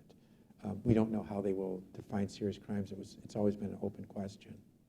And your other question was? Non-disclosure. That's another issue left unaddressed in the Cloud Act. We have asked DOJ to ensure that providers retain the ability first to report on the number of demands made. It's not even clear under that provision that you cited that a provider would be allowed to do that. Those are reported today. It's just that they're reported in the US numbers. When a foreign government makes a demand for content, it goes through the US process, and the number is reported as a US number, even though it's responsive to an MLAT demand. And when it comes to the providers being able to give notice, the Cloud Act is silent. It's something DOJ could negotiate in the agreement. And when it comes to the government giving notice, the Cloud Act is silent, and it's also something that could be negotiated in the agreement. Okay. I think right next to you is a question, right? I wanted to raise a question from just completely different dimension, which is the possible constitutional validity of the Cloud Act, because the Fourth Amendment and the counterpart to Fourth Amendment in other countries, the Constitution usually says search and seizure has to be done according to warrants. Korean Constitution, for instance, says warrants issued by judges. Now, judges there naturally mean judges of the country that the Constitution is written for. The Fourth Amendment is silent who is going to issue warrants, but natural interpretation is that it has to be the some officers who have a constitutional duty to care for the privacy of the people being searched and seized. What the Cloud Act does is forcing open the private data of the people according to warrants issued by judges of another country. Depending on just originalist or some original intent construction of the U.S. Constitution, I think there is a viable constitutional challenge to be made to the I don't know whether there's a constitutional scholar in this room. So is that your question about the constitutionality? That's one question. The second question is about the text, the text of the Cloud Act. This question goes to you, Jennifer. You broke down the Cloud Act into two parts. The first part applying to U.S.-based companies, and the second part about U.S. companies accessing and foreign companies accessing domestic data. I was just wondering, I didn't read the Cloud Act myself, but I was just wondering whether the first part, US-based company having to turn over the data that they control residing overseas, whether that is really a separate part or just a natural application of the second, more fundamental part. Because if it's the first part, if the first part is separate from the second part, that's a whole new law, that's a whole new procedure that requires, for instance, definitional struggle over what is a U.S.-based company. If there is a German chat app that's widely popular within the U.S., is that a U.S.-based company? What does it mean U.S.-based? Is it the location of the server? It cannot be the location of the server because the idea is to locate the overseas server or controlled by U.S. Controlled by domestic-based company, right? What's a US-based company? Okay, So I think we need to move on to an answer. That's the question. Okay, thank you. So I'll start with your second question, then I'll move to your first one. So I was using that so first, the two parts of the Cloud Act are very distinct. They could have been two separate laws. They're not interconnected. They don't need to be interconnected. As for the first part, I was using that term US-based kind of as a shorthand for when the government serves a warrant or another form of court order, which they can only do on a company for whom there's jurisdiction to do that, meaning they have to have some presence in the United States for the warrant or the court order to be served. It doesn't change anything about underlying fundamental US law about when those orders can be served. It just says when they're served, the responsive company has to turn over all data within its custody or control regardless of its location. So it doesn't change any of the underlying jurisdictional rules that apply. As to your first question, I'm not so convinced that there's a legitimate constitutional challenge because the Fourth Amendment is a constraint on the US government. It precludes the US government from engaging in unreasonable searches and seizures, and it says nothing about what other governments can do. So there's no Fourth Amendment rights vis-a-vis any other foreign government. So the US government, whenever it acts, has to act consistent with the Fourth Amendment, but there's no obligation that any other government has to act, and it doesn't provide rights vis-a-vis other governments, as much as many of us would like that to be the case. But the government Okay. I'm sorry. We do need to wrap this up. Thank you. Maybe our panelists will be around if there's further opportunity. And I did get the wrap-up signal while this was going on. I just want to ask our panelists if they have, like 30 seconds you want to share on anything else, or if you've had an opportunity to say everything you needed to say. I would just say we're in a situation where we have a big problem. We're trying to solve it. So far, the solutions are not, in our view, meeting international human rights standards. There are still opportunities for advocacy. Any fun? I think I've said most of the things I would like to say. It will be very interesting to see where the e-evidence regulation actually lands, and we'll watch that closely. I would just add on that, this is a dynamic and exciting set of issues, and they're going to be with us for some time, and we're at the moment where the solutions and the framework is just being developed, so engagement is really exciting and important. Okay. If you would join me in thanking our panelists.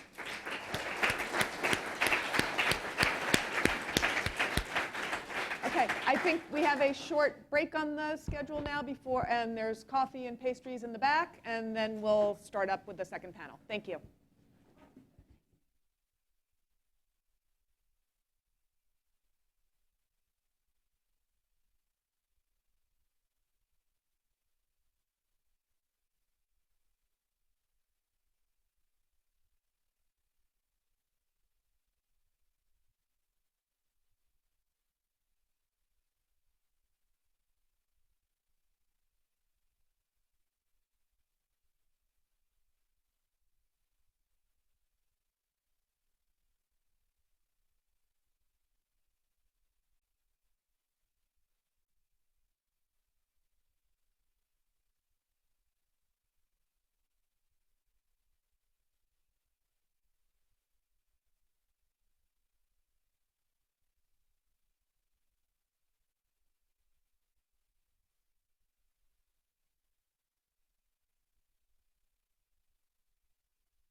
how essentially, interesting. like,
pressure.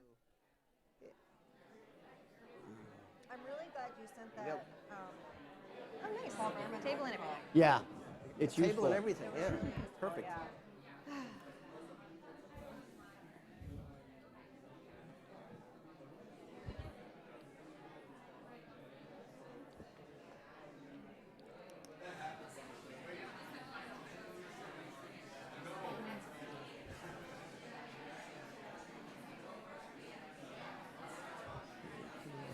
I'm going to try this one more time. I think we're about to get started in just a minute or two, so if folks could wrap up their conversations and take their seats, our second panel will get underway. Thank you.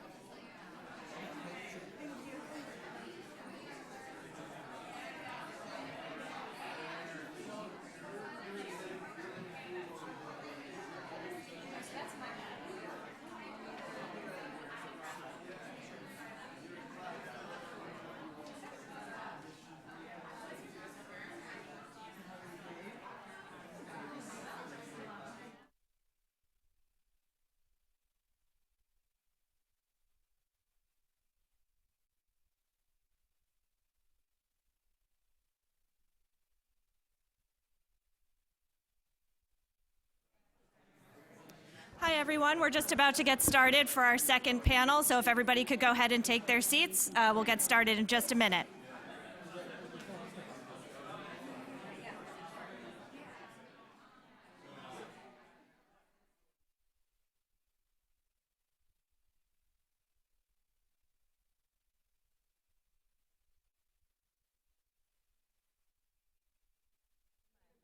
I would love to talk to you more about like what you're doing there and your research and. I see. Okay.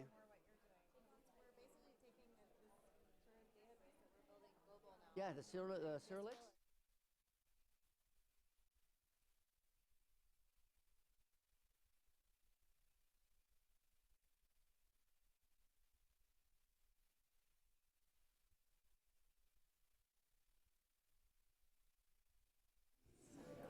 All right. Good morning, everybody.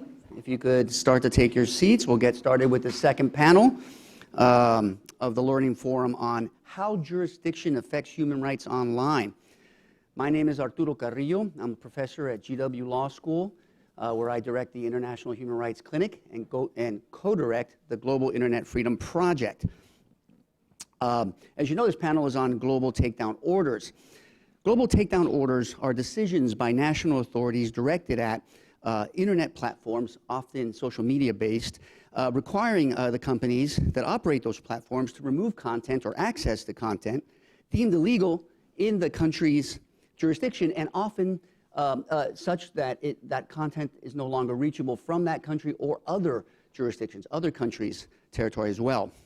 As I'm sure you're all aware, online hate speech, intellectual property rights, and protected personal data have all recently been the subject of global takedown orders.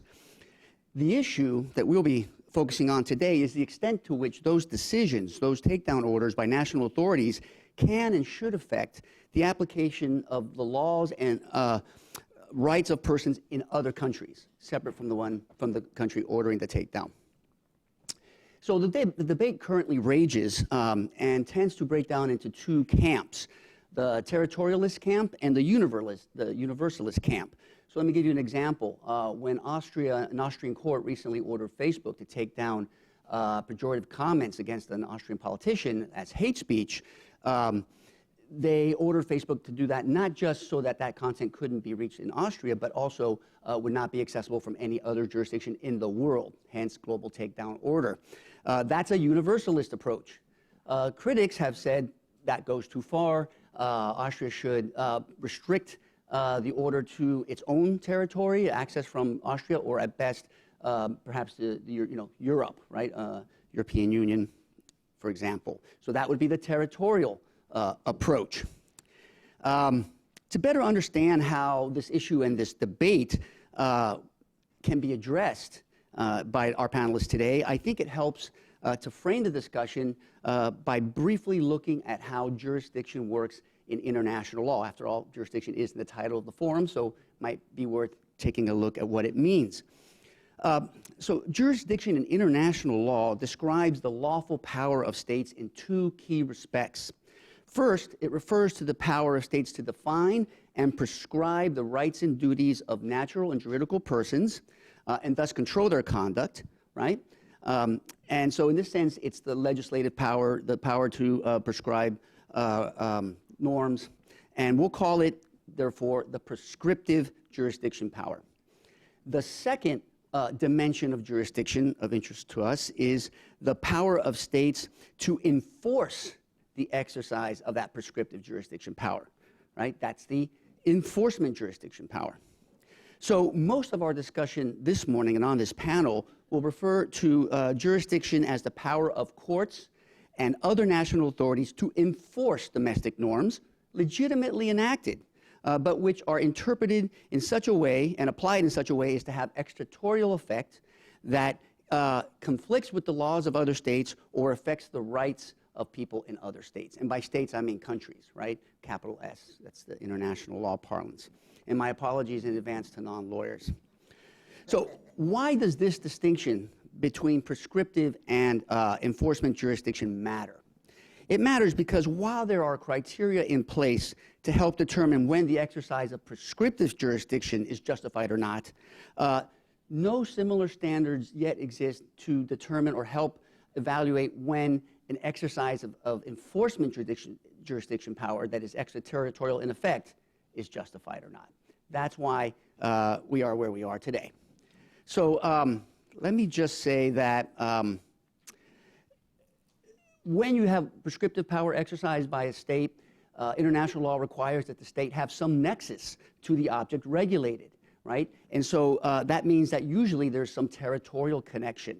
The effects of the conduct abroad being regulated can be felt in the territory of the regulating state, or the legislation enacted affects nationals of that state abroad, or in some way. So that's the effects doctrine or the nationality principle.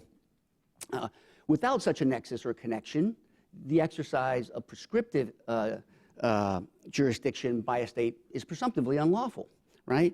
In contrast, the enforcement jurisdiction with extraterritorial effects like that we've seen in the cases that we'll be looking at this morning are not yet subject to a similar framework. And that raises the question of, well, what rules or criteria should we be talking about when we address the enforcement jurisdiction power? So with that preface, I'd like to turn now to the panel and have them each address from their particular perspective the issue before us today. I'm going to start with Professor Anupam Chander, Professor of Law at Georgetown Law Center, where he serves as the faculty advisor to Georgetown's Institute for Technology, Law, and Policy. Anupam, tell us a bit about the legal landscape that you see in this respect and with global takedown orders and your thoughts on that issue. Great. So let me begin by describing three cases which may be less familiar to you, and then end with a case that I think will be familiar to you, but try to say something new about that case. So three cases. So begin with Google's implementation of the right to be forgotten in Europe. This is the case that's currently being heard at the European Court of Justice involving a French administrative body that directs Google to apply to apply the right to be forgotten implementations across the world. So Google first sought to say, if you are trying to reach this information from within a domain, a country-level domain that is European, including not just EU states, but also European Free Trade Association states, all those domains would not have this information processed through the search engine. Okay? But the French tribunal, the French administrative agency, was dissatisfied with the result. It said you can reach this information through google.com, et cetera, from France. And Google suggested perhaps just geo-blocking this information so that you wouldn't be able to access it from within Europe overall. the French authority was still dissatisfied and demanded global implementation of this. This is an issue now before the Court of Justice of the European Union, which just heard this argument this last week. The European Commission, interestingly in this case, has sided with Google against the French authorities, saying essentially, no, the data protection law, which is the basis for the right to be forgotten, does not apply globally in this way. And so in that case, we'll now have a judgment from the European Union's highest court as to whether or not this right to be forgotten must be instituted globally. Now, the scary part of this, essentially, is the possibility that a European judgment would lead to what people have described as a memory hole, the erasure of information across the world, right? So a real content a deletion request. A second case that involves, now coming again to another European jurisdiction, involves Austria.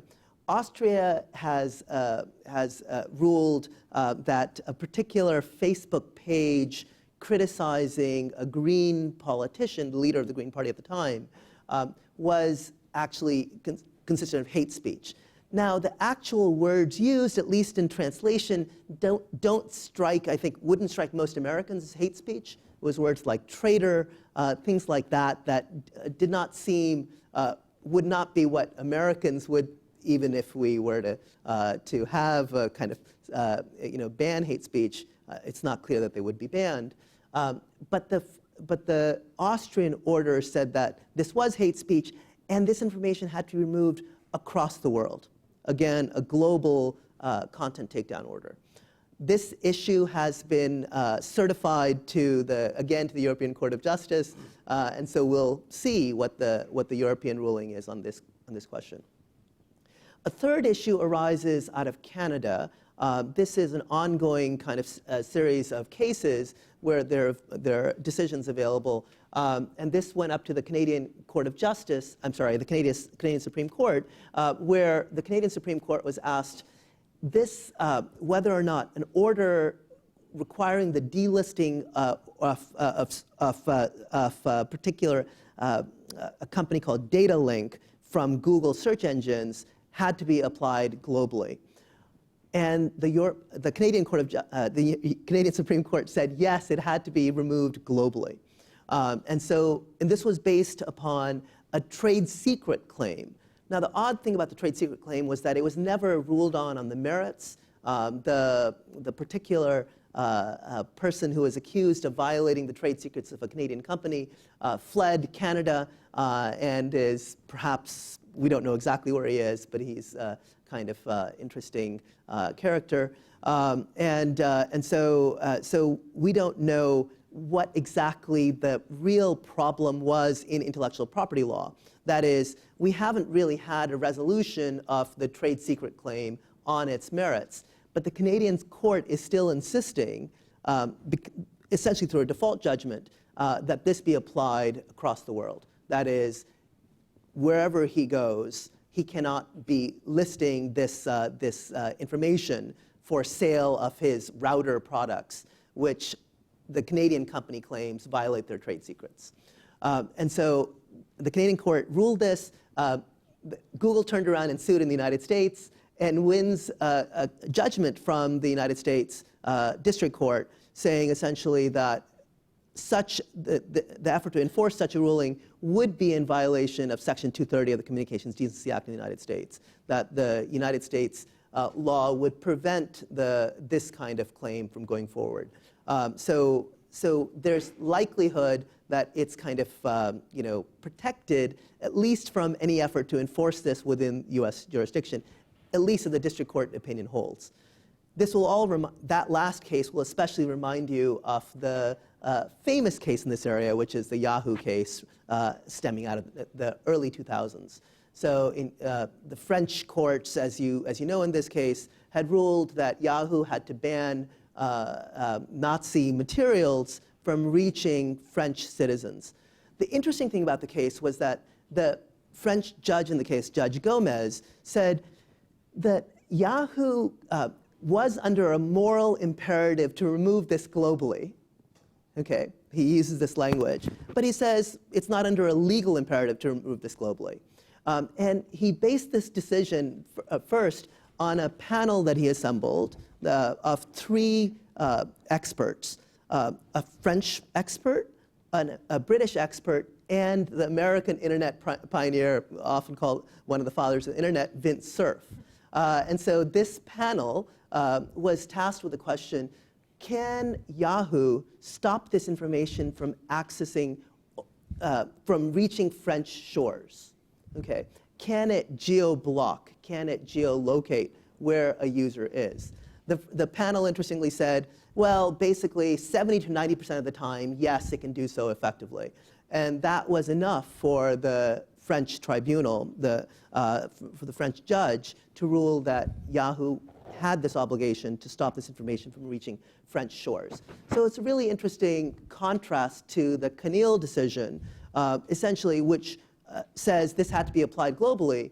The French judge in that case said there was a moral imperative to apply globally, but we're going to let you wallow in your own stuff wherever you are outside France, and we only hope to protect French people from this material.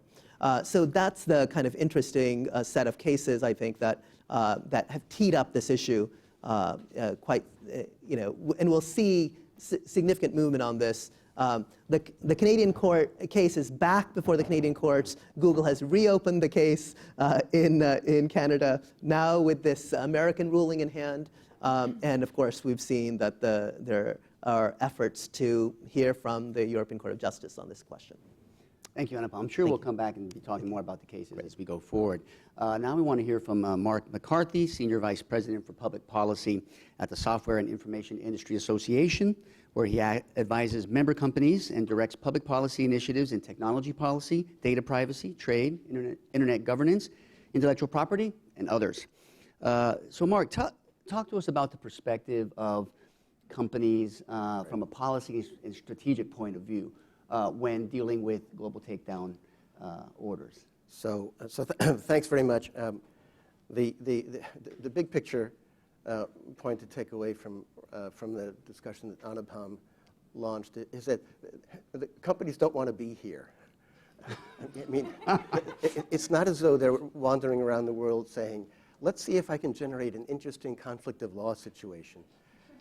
They really are in an uncomfortable spot. And of course, as Anupam mentioned, this is not a new issue for them. It goes back 20 years. It's reached a kind of flashpoint for a number of reasons I'll get to.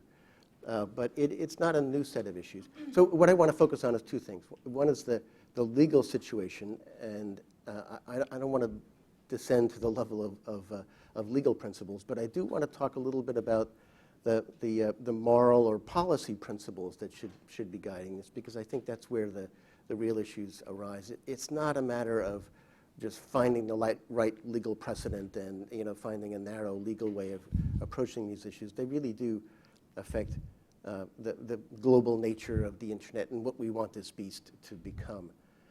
And beyond that, though, I want to talk a little bit about what companies are doing on their own, because over the last 20 years, they've moved beyond just trying to comply with law, and they've developed their own set of standards and principles and processes for keeping their systems free of what they view as unhelpful, harmful, whatever content. So let's start. On the legal stuff, the principle cannot be that whenever one country says something is illegal, it has to vanish from the internet everywhere. It simply can't be the right principle, because there are too many countries with laws that would make the flow of speech much, much too narrow.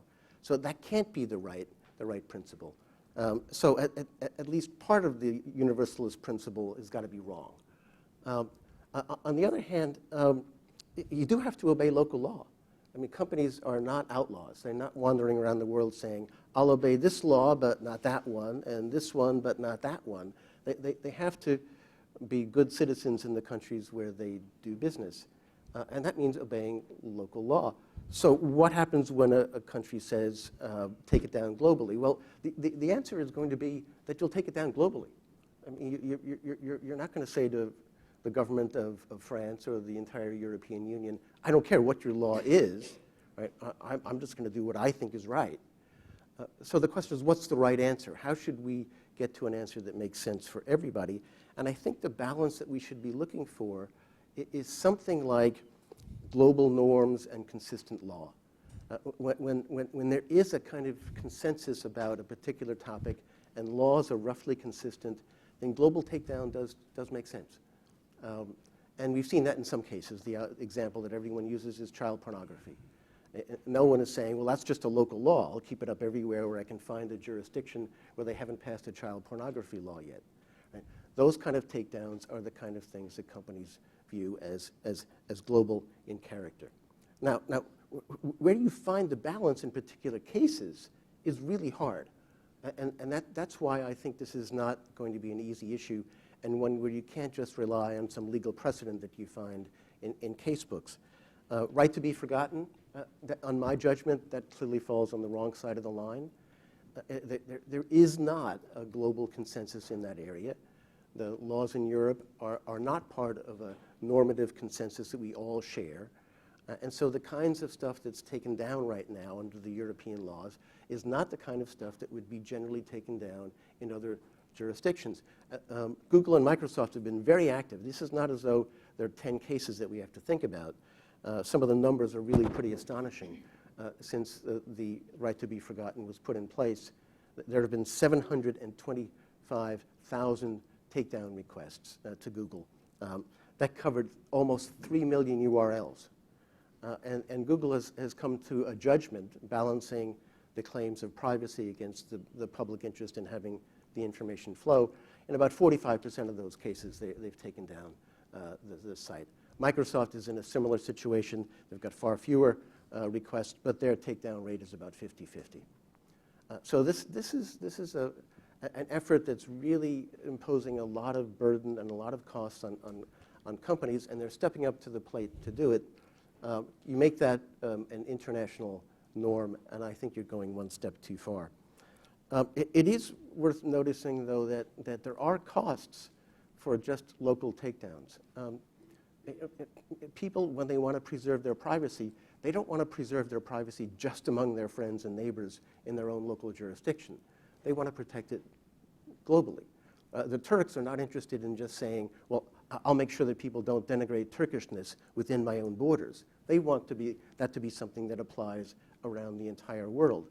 So there are costs of saying we're only going to do this locally, and companies have to be aware of those costs. Sometimes you can be in a situation where you can arrange your system so as to match local norms where countries don't really care about the global stuff. So for example, on internet gambling, the US actually cares about that. But we don't really care whether a British citizen goes to Antigua to engage in internet gambling.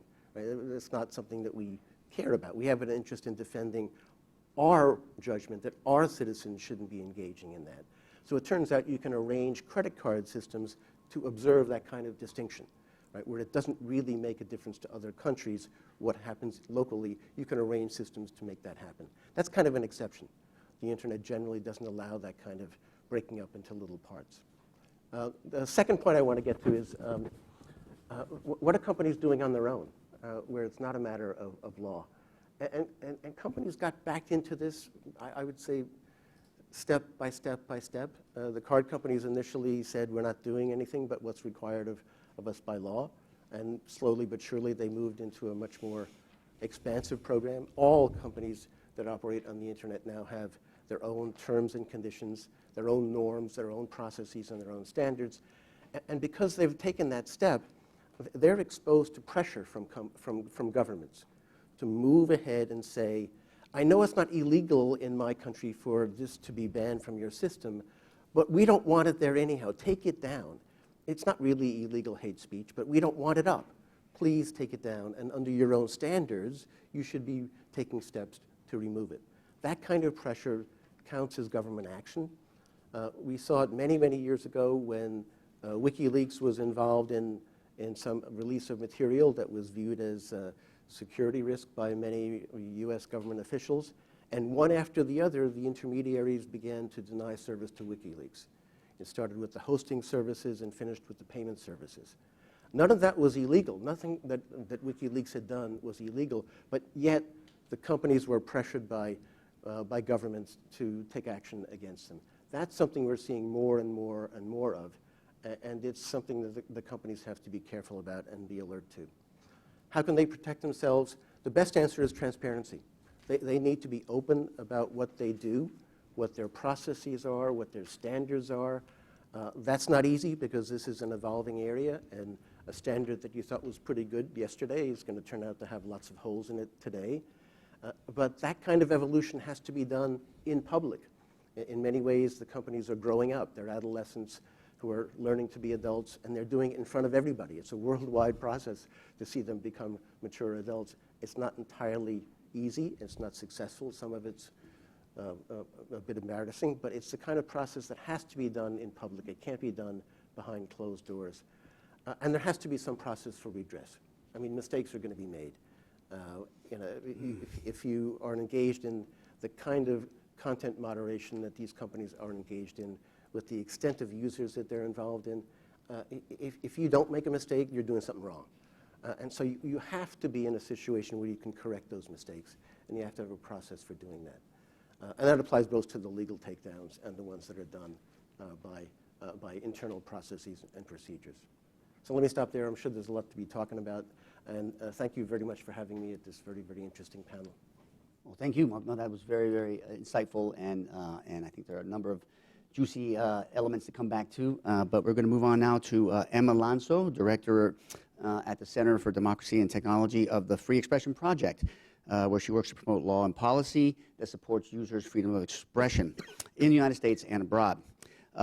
Emma's an expert on the human rights implications of many things, but in this case, global takedown orders.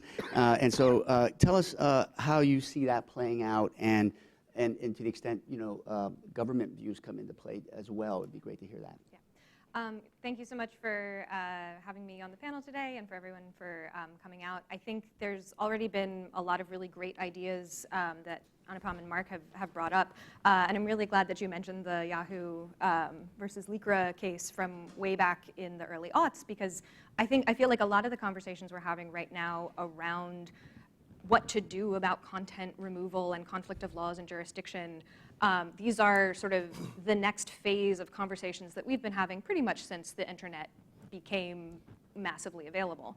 The internet as a communications medium has technical characteristics that means it inherently challenges government's ability to enforce lawful or unlawful restrictions on speech within their borders. We've known that since the very beginning. It has, low barriers to entry. It has no gatekeepers, sort of. It has, it's borderless. It's global, sort of.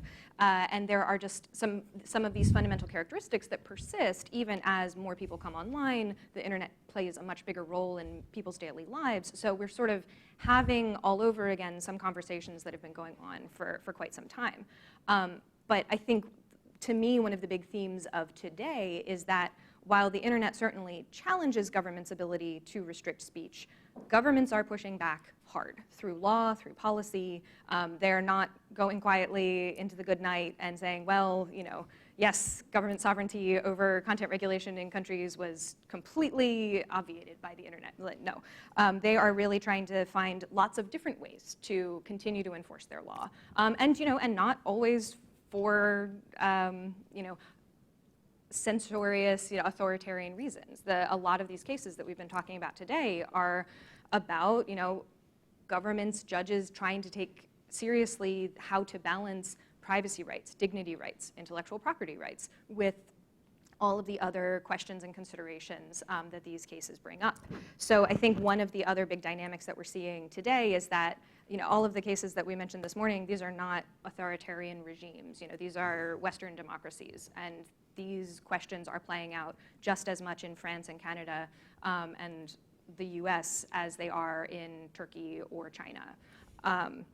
To me, one of the big sort of motivating questions that helps us understand what's going on in these cases, but also in the kind of the broader policy discussion, is this question of efficacy. And like, what is an effective remedy when part of the problem is that certain content is available online? We sort of, in some ways, can have the worst of both worlds with online content. It is, you know, there are lots of efforts by governments around the world to clamp down on access to content, and some of those efforts can be very effective at substantially burdening people's access to information and ability to find platforms for their speech. But it's really hard to be perfectly effective at clamping down on speech online. So if the threat of a particular, say, news story or defamatory post is that it persists in availability and damages someone's reputation, it is really hard to actually effect a perfectly complete remedy to that situation. As you know, as Mark mentioned and as Anupam mentioned, geo-blocking has been sort of the best answer that a lot of the big platforms have been able to come to, with how to try to balance this conflict of laws, you know, questions of jurisdiction, and the fact that they run worldwide platforms. But of course, that is also not perfectly effective. It often uses IP addresses as proxies for geographic location.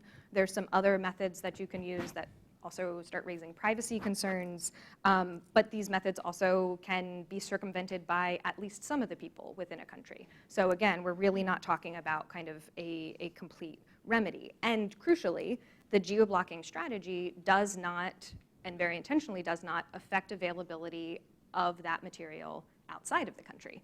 As Mark was saying, you know, if your goal is to make sure that no one defames the king, or that no one sees this information about someone's, you know, juvenile arrest record and decides not to hire them for a job because of it, having a geolocated remedy will not feel complete. Where I see this really raising concern in policy debates is that, on the one hand, you have some governments moving either further down the stack, you know, away from saying content hosts or search engines, you must control access to this information, and going levels deeper to say, ISPs, you must control this access to information. You must filter out every example of this post or this article or this video from anyone in the country accessing it. Or the sort of the most extreme solution, network shutdowns, saying that, you know, because this website remains available in this country, or because this website won't take down this material, it cannot be accessed at all from within a country or a region within a country. Those are obviously really extreme solutions. I think it's hard to argue that they are ever kind of proportionate in international human rights considerations, that having a kind of a total shutdown of a network, total blocking of a website is a tailored and proportionate response. But it is sort of one of the natural progressions of thought if you're going to hold to this question of effective remedy needs to be 100% blocking. So I was really interested to hear that in the Yahoo Lycra case, that the expert panel had sort of concluded that around 70 to 90% of 70 to 90% efficacy in limiting access to Nazi memorabilia sales in France. I think we will need to be having conversations going forward about, like, what's the right ballpark of efficacy. 100% is technically impossible unless you take some really extreme measures, and even then probably not. You're probably still not going to 100% prevent every person in a country from accessing some information. On the other hand, we also start seeing ideas kind of persisting, or inspired by this kind of improvements on efficacy idea coming up, for example, in legislation that the European Commission has just proposed on restricting access to terrorist content. This draft legislation was just proposed by the European Commission last week. It builds on several years of kind of talking about a lot of these issues through different policy processes and recommendations, but they look at questions of notice and stay down, as we've called it, where the idea that if a platform has been told this content is illegal terrorist content, or it also comes up sometimes in copyright infringement cases, that you must ensure not only to take it down from this particular URL, but that it can never appear again on your platform. That's another one of these efforts that I see really in this efficacy bucket of it's not enough to do removal of specific posts. It's a more sort of holistic and comprehensive look at keeping information off of platforms. Again, what it doesn't do is really fully account for the fact that the same post in different contexts can be lawful or unlawful. So that's another kind of issue that maybe we can dig into a little bit. And then just to echo Mark's points about platforms' terms of service, if there's one set of rules that, at least today, the platforms do apply globally across their services, it is their own content policies. And again, governments are not just sitting quietly and observing that, they are making use of that. They are using this best tool, terms of service enforcement, as a way to pursue their own desires to see content removed globally. Again, in this European Commission legislative proposal on terrorist content, there are provisions, they are suggesting a legal requirement that every platform have a policy against terrorist content. Now, I think today the vast majority of them do, but this would be a legal requirement that every platform have some policy. They haven't quite yet dictated what that policy should be, but I don't know that will remain true forever. And also to have programs in place where platforms can receive notifications from law enforcement that content likely violates the platform's terms of service and so should come down globally. So, you know, it's there's a lot more to it. We can get into it, but as far as using all of the potential tools in the toolbox for how to affect global takedown of content, I would say it seems to be something that every government is looking at today, and they are really quite creative. Thank you, Emma. And to round out the panel, we're going to hear from Jessica Deer, co-founder of the Beirut-based digital rights research, training, and advocacy organization, SMEX, and director of the recently launched Cirilla Collaborative, a global initiative that maps and analyzes the emergence and evolution of legal frameworks in a digital environment. So, Jessica, the cases we've been talking about and the issues we've been talking about are largely situated in the north, the global north, and western developed countries. You do a lot of work in the global south and in the MENA region. What does this look like? What does this problem look like from that perspective? How is it affecting people there, if directly or indirectly? It would be really helpful to hear.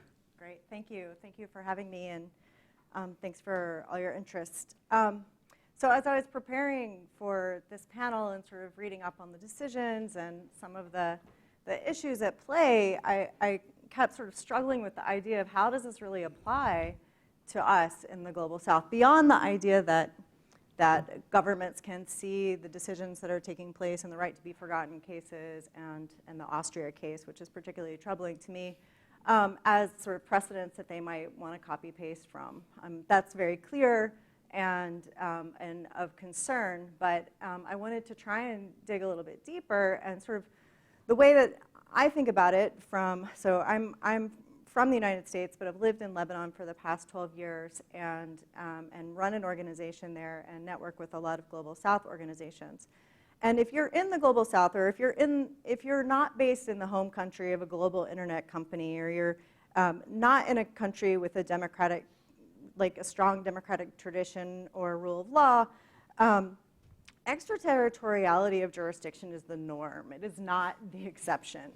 And I think it's really worth sort of reframing the discussion, because we're talking a lot about European courts, North American courts, and European and North American companies.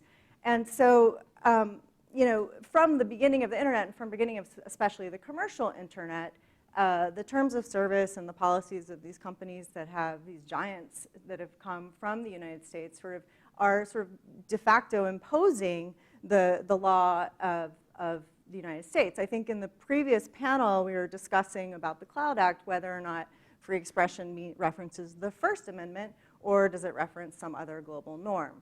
Well, in one of the sort of readings I did, it was interesting to see this sort of articulated by Paul Berman, where he sort of says, it's easy to see that extraterritoriality charge runs in both directions, and I don't think we talk about that enough. He says, if France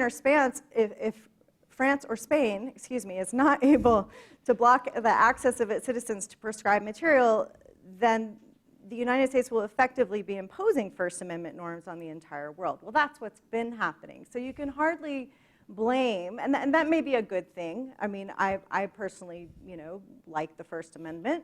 But you kind of can't blame in this sort of territorial world of sovereignty, except that the other countries kind of want to push back on that. Not to say that that's what they should do.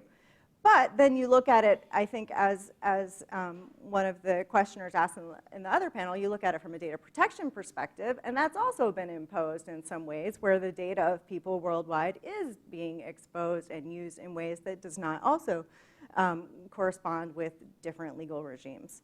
So I think it's worth remembering for our conversation today that this sort of extraterritoriality, which I reference in my notes as EJ of jurisdiction, so I might say that again here, isn't decided only legally or in court cases, but it's also, again, to reference American history, sort of this kind of manifest destiny on the internet, which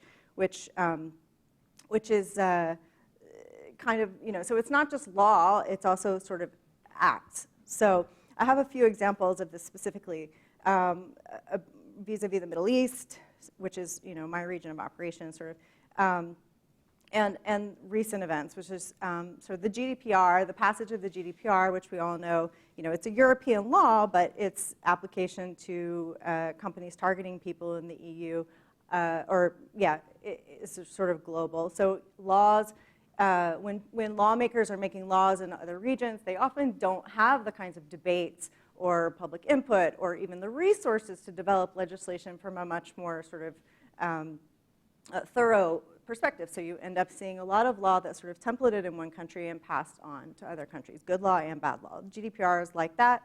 GDPR in the Middle East, despite its relevance there, isn't really being paid much attention to. We'll wait to see what happens and what kinds of cases might surface there. I think another good example is last year when Google, sort of as a part of this anti-terror agenda that has been sweeping the world for the past few years, sort of led to the implementation of testing or implementing algorithms that resulted in the removal of thousands of videos from the Syrian archive of atrocities in Syria, which will undoubtedly have a negative effect on human rights documentation. This, perhaps it's not decided in a court, but it is a part of sort of the soft law that's emerging around the world, and it's being applied in ways that do have an extraterritorial effect. A third example, and I think this is sort of a more historical, sort of a long-term example, is the proliferation of copyright law and the DMCA, and how copyright law, as a result of advocacy by Motion Picture Association and others over the last 20, 25 years or whatever, has been sort of really locked down globally in ways that don't necessarily benefit a lot of the countries in which the copyright law now exists. There's a lot of problems with access to knowledge, especially in developing countries or in the global south. And the internet's not the only place where this happens. As a US citizen living abroad, there's something called FATCA, which people may or may not know about, which requires me every year to list all of my bank accounts in Lebanon and their value. So it's not just a problem for the US government. It's not just a problem of the internet. But anyway, the point is just that, there are power dynamics between legal systems too. And legal systems in the global south do not have as much power as those in the global north. And what we might see it's a very interesting question. It's a challenging question, this idea of extraterritorial jurisdiction in the way that we're talking about today. It may not be as relevant. So, it's relevant, but it's not necessarily the top of mind, and it's been going on for a long time and exercised in different ways. So still, as we said, the cases are important to civil society in the global south because they do set precedents that allow states both to reinforce their restrictive legislation and to extend its reach. So, the point that I think Daphne Keller made in her op-ed last week is if Canada or Austria can do it, why can't Saudi Arabia or Turkey? And I think we all agree that we don't necessarily want to have an internet where you can't find out about the Armenian genocide or Ataturk because it's discomforting to Turkey, and you certainly don't want to impose blasphemy laws and things like that. So The third point, and I'll just try and just to wrap this part of sort of what I want to say, is that there's another aspect of extraterritorial jurisdiction that we're dealing with in the Middle East, which is more on a regional level. So we're talking about global takedowns right now, but on a regional level, in this block of Arab countries, we're seeing corporations like Microsoft with Bing or Apple this year with iTunes interpreting laws in one country, like the Emirates, or sort of the standards in Saudi Arabia, and applying them to the whole region. So for up until last year, Bing's search engine was sort of calibrated for certain, I think like, word blocking, filtering, that was relevant to Saudi Arabia, but not at all relevant to Lebanon. Like you couldn't search for breasts maybe, or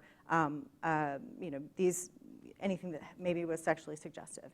And this year, iTunes Middle East platform refused to upload 5 songs from the album of I think it's a Lebanese band, because it deemed them, quote, inappropriate for the Arab world. And these songs, funnily enough, were actually mocking religious fundamentalism. So if the Emirates are actually really part of our anti-terror agenda, well, wouldn't you expect this content to be allowed? Well, it's not that the Emiratis said that you can't upload this content, but that's probably what one of the laws said, and Apple's aggregator that they worked with interpreted that law and then applied it to the whole region because of the way the stores are set up. We did a petition as SMEX and petitioned Apple along with the band to get the songs uploaded onto the platform. They complied, but they did it very quietly, and they apologized to the band, and they said, oh, we'll just use a different aggregator. So this is happening, under sort of very quietly and without a lot of transparency besides, what we write about. So I think we ought to include in this discussion certainly not just the global north sort of perspective on extraterritorial jurisdiction, realize that it's been the norm for people in other countries since the beginning of the internet, but also look at it in sort of these more regional or kind of block ways. We look at what the block at the ITU is trying to do in terms of affecting internet policy, and it doesn't have to just be regional blocks. It can also be ideological blocks, or groups of Islamic countries or things like that. So we ought to sort of expand how we're framing the discussion to include the whole world. Thank you, Jessica, for broadening that perspective for us, and I think we can all appreciate the implications that the issue of global takedown orders, or even just the way that companies have to deal with the effects of their managing these platforms, as Jessica described. So I think there are a couple of aspects I want to highlight before asking a question or a couple of questions of the panel, and then we'll open it up to the group. One is the fact that certainly in the global takedown order situation, and to some extent where you don't have that yet, the companies are acting as third-party private enforcers of the national authorities' decision to restrict content in their jurisdiction and in other countries. And that sets up a unique kind of dynamic that isn't reproduced when these authorities are enforcing their law in their own territory. And maybe we could say a bit more about what that means for companies, and I know Mark was talking about that. Secondly, this notion that others have talked about of digital imperialism. When courts do impose their view through a global takedown order, it essentially forces other jurisdictions, if they're going to comply, to adopt that particular legal framework, which if they have conflicting laws, they can't, right? And that happened with the Canada case, where the U.S. said, this decision by the Supreme Court of Canada goes against our Communications Decency Act, Section 230, and First Amendment too, I think, right? In any case, it was definitely not consonant with the U.S. law, and the court expressed it as such. So from that perspective, the digital imperialism piece is worrisome. And then Jessica's point about countries in the global south seeing what's going on and how courts can essentially seek to impose their own interpretations of norms outside their borders may take that as an example to follow in noxious ways. Saudi blasphemy laws is an example commonly cited. What if those were imposed through platforms online on the rest of the world, that would be obviously untenable. So there's a great deal at stake. And I want to pose a question first to the whole panel, but particularly the lawyers. Anupam, you talked about the Yahoo case. That was in the early aughts, right? So, you know, in internet years, that's like 1,000 years since that case happened, right? So when the judge there said that there were no legal imperatives, one wonders, is that still true? And in particular, you know, international human rights now has come to bear much more on the digital arena than even early on. And we heard Emma talk about responses that were tailored, narrowly tailored, and proportional. And so that borrows from the human rights discourse. So is that not possibly a source, as some have posited, of legal criteria that could apply to these issues? So that's the question. But it might be something other than human rights. But what do you guys think? Where might we, are there legal imperatives or criteria now? And if so, where would we draw them from? And to what extent is human rights a good source for that? So great question. You began the conversation with this panel describing a territorialist view and a universalist view. Yes. And those two, that framing invites a different, so yes. So it's complicated, right? Because the universalist application of these orders means take it down globally. Or the territorial application of these orders means take it down so that it only doesn't come to our shores, the French approach in the Yahoo case. But there's a universalist territorialist approach from the human rights perspective, which actually frames things in a different way, which says, which is what you're referring to now, which is, hey, these are norms that are universal norms and therefore should be applied universally despite what any nation might have its own views on these questions. This goes to some extent to what Mark is talking about. Is there convergence on these issues globally? And so, you know, on child pornography, you know, clearly there's kind of a global consensus, and that is a kind of global norm, and it can be applied globally. So the question then is on content. What is there global consensus on? Is there global consensus on copyright? Is there global consensus on trademark? Is there global consensus on trade secret? I don't think so. And is there a global consensus on hate speech? Certainly not, right? So on those fronts, it's hard to say that there is a universal norm that can be applied. Now, clearly, Arturo has long pressed in his own writing that companies and governments need to always be mindful of universal human rights, right? That has to be the foundational principle that we apply, and that gives us substantial norms. But at the same time, it doesn't tell us whether something stays up or down in nearly the kind of fine detail that we need to figure out. And just to add on to that point, I think it's one of the real challenges that I think we face when we look to international human rights law for like the substantive norms of what should content policies be, for example, is that there's an awful lot that's regulated under content policies today that would not be under human rights law. And I think of nudity and kind of sexual content as a prime example where the vast majority of major, you know, mainstream general audience platforms have some kind of rule against at least explicit pornography, if not nudity in general. We all know lots of stories about how tricky that is to enforce and all of the very many reasonable ways that people want to use nudity in their depictions of just their life or advocacy or whatever it might be.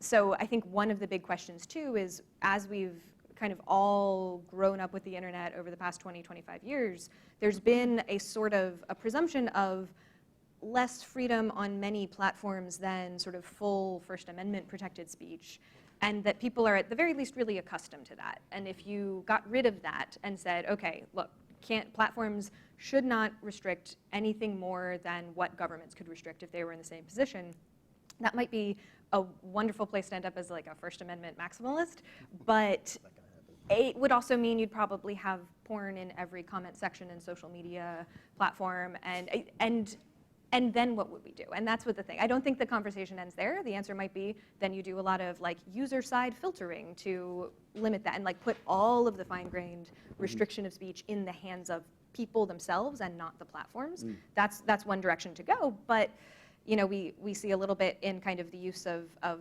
privacy control tools on social media platforms. People, even who want to protect their own privacy and don't like what they understand platforms to be doing, still may not use tools to do the fine-grained management themselves. So I think that kind of that question of, we are in a little bit different position with thinking about these platforms and what roles we want them to play than how we've thought about governments. And that's where I think a lot of the challenge comes, because we can't just directly translate all of what we expect from a government onto platforms, but there is an awful lot that we can expect of companies. That's helpful. Mark? Yeah, so on the question of the, can you apply international human rights law to give us a legal solution to this? I don't think so. I think it's not determinate enough to really give a unique answer.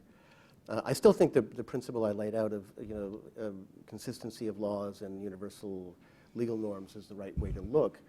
Whether countries will get there, I don't know. I mean, that's really a matter of their local legal systems, and we'll see how it works out. But on the legal question, I think that's where we have to go. I'm not sure that there's an easy answer, even if you take that position, because then what's a universal legal norm, right? Where have we found consensus? But at least it gives us a way to think about the issue. But I do think largely, and I'm going out a little bit on a limb here, I think the game has really shifted away from the legal norms to the terms and conditions of companies. Okay.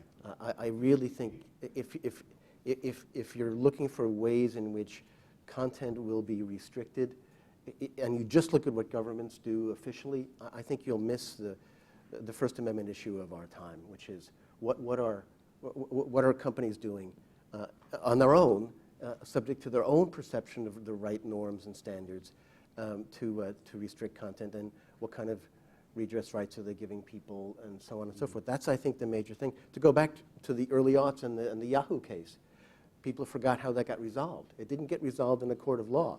Yahoo just took the stuff down. Right? They said, I'm not taking this legal risk. Globally. I mean, why should I defend the Nazis, when it's giving me all this grief with the French government? And so the issue wasn't resolved as a matter of developing legal norms, but business practice evolved in a way that gave an answer, maybe not an answer we like, but an answer that I think is the way these answers are going to be constructed going forward into the future. I was thinking about David Kaye's report on content moderation. One of his key recommendations was that companies should integrate or sort of adopt international human rights law, because it is a global norm and it is law, and 170 countries have ratified it and have said that we support this. So and his recommendation that companies should align their terms of service more with international human rights law doesn't mean it's going to be perfect, but that we do have a place to start. It's not like we don't have a place to start. I also think that that there could be some kind of, I think about the Austria case, and I don't understand, and this happens in the Middle East all the time too, but there are certain laws in the Middle East in these countries who have ratified the ICCPR and say that they protect freedom of expression, and their national laws completely contradict their constitutions, right? I mean, this is, there's all kinds of conflict of law within legal systems themselves. So couldn't, before a court can assert some sort of extraterritorial jurisdiction, and I don't know all the procedural stuff, but couldn't the law, the statute that they're using be evaluated for its compliance with international human rights law under their own the obligations that they've set for themselves? And it seems like that could be something like what Greg was saying about the Cloud Act in the previous panel, that it could also be a way of trying to raise the bar.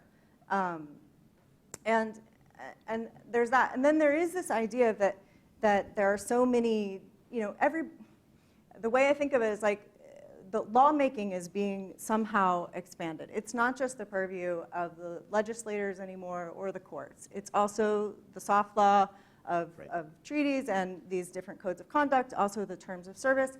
But the group that I find missing are the users.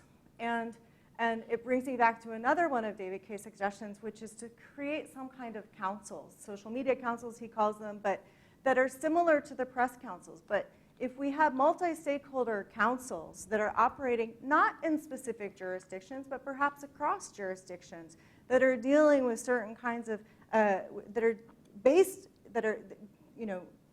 trying to evaluate different things with human rights law and other laws in place, or maybe there's data protection councils. There's got to be some way for this to be more a conversation about justice than about law.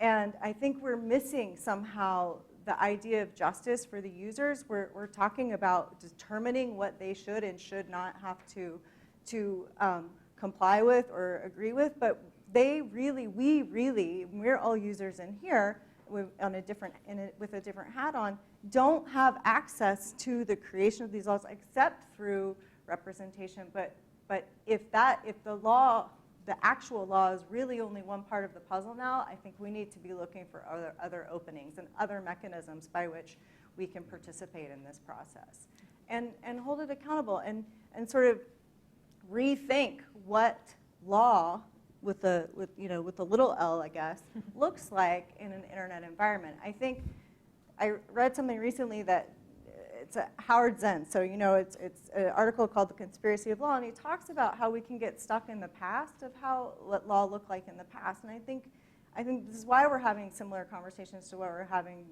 over the past 20 years, is because we haven't taken the moment to sort of pause and sit and rethink or reimagine sort of outside the constructs of what we already know about how legal systems work, what law on the internet, or what rules, or what, I don't know, governance, again, and not just at the top level, but what it can be.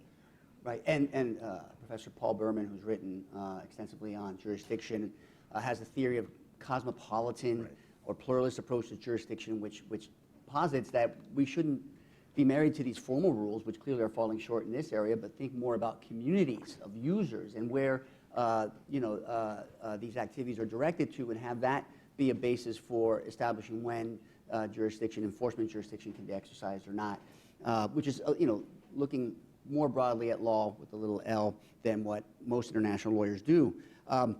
Before moving on, I just want to clarify that my question about potential human rights sources for guidance in this area wasn't limited just to the substantive norms, which I think you all addressed pretty accurately, but as an inspiration for criteria or elements that national authorities can use when making the decision to enforce or not a particular order extraterritorially. So human rights law also includes a balancing regime when you have conflicts of rights, which all these cases implicate.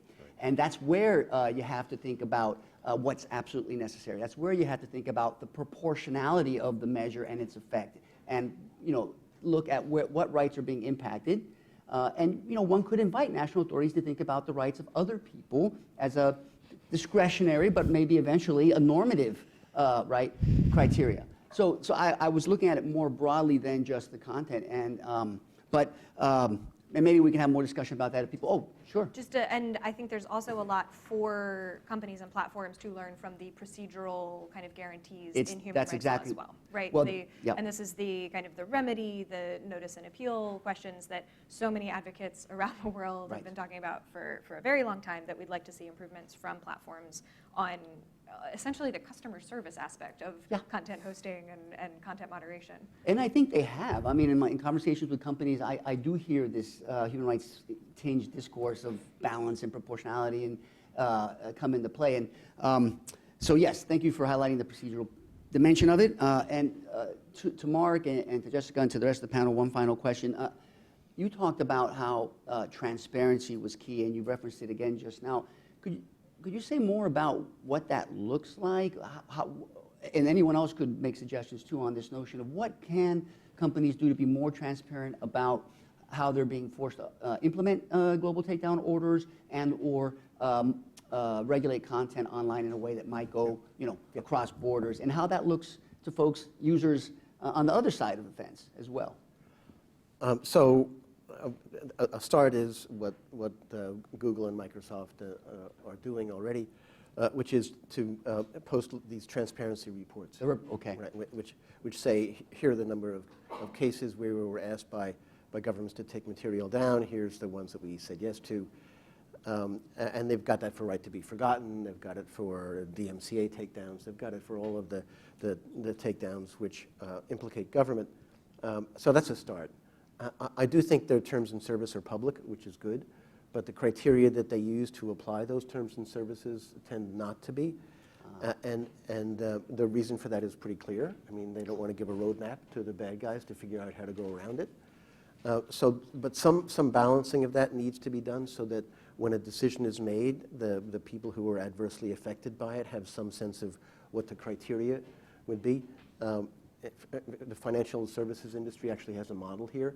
If you get an adverse notice of action based on your credit report, you've got to get an explanation of that. Something like that provides the person whose material has been removed an understanding of what it was that prompted the removal. Now, can that be done easily when you're dealing with a universe of 2 billion users? No. And so it's going to have to be an automated process. To be honest, that's how credit card companies work too. Their statement of reasons is not something that a human being writes out in longhand, right? It's all computerized. But I do think something along those lines would be helpful. And then the last is some sort of process if a person feels aggrieved. It's there, but it's hard to find. And again, it's scale that's creating these issues. The companies are operating at such enormous scale that it is very, very difficult to provide an easy avenue for remedies and redress. But it has to be done. They've done a reasonable job of that on right to be forgotten.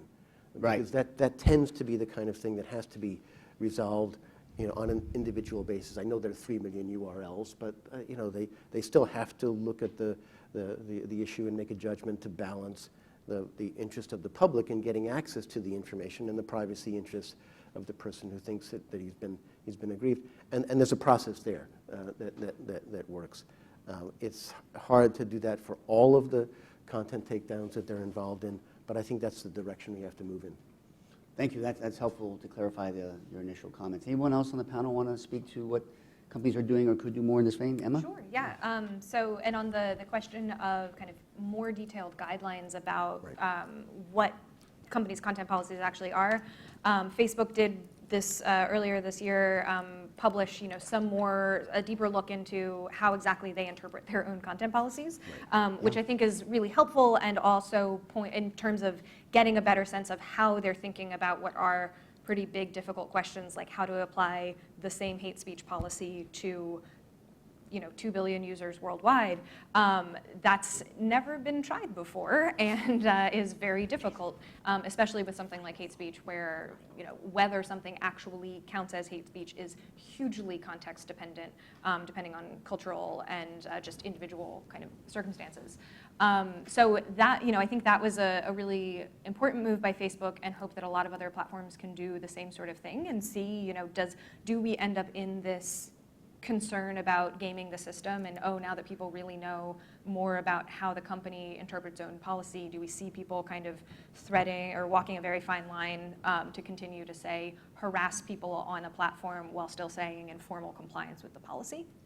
But as far as other transparency efforts that we're hoping to see, so CDT joined with EFF, ACLU, the Open Technology Institute here at New America, and a number of academics on a set of recommendations we called the Santa Clara Principles earlier this year. And they're really kind of a reflection of what has become a really common set of recommendations across lots of NGOs and thinkers in this space for a number of years, really focusing around numbers, notice, and appeal were our 3 big categories. Numbers, focusing particularly on terms of service enforcement. We do have now pretty much an industry best practice around reporting on government demands for access to user data or content removal, which is great, and I'm glad to see how quickly and widely that spread. But there's not anywhere close to a consistent or much of any reporting on how companies enforce their own content policies and what that really looks like at scale.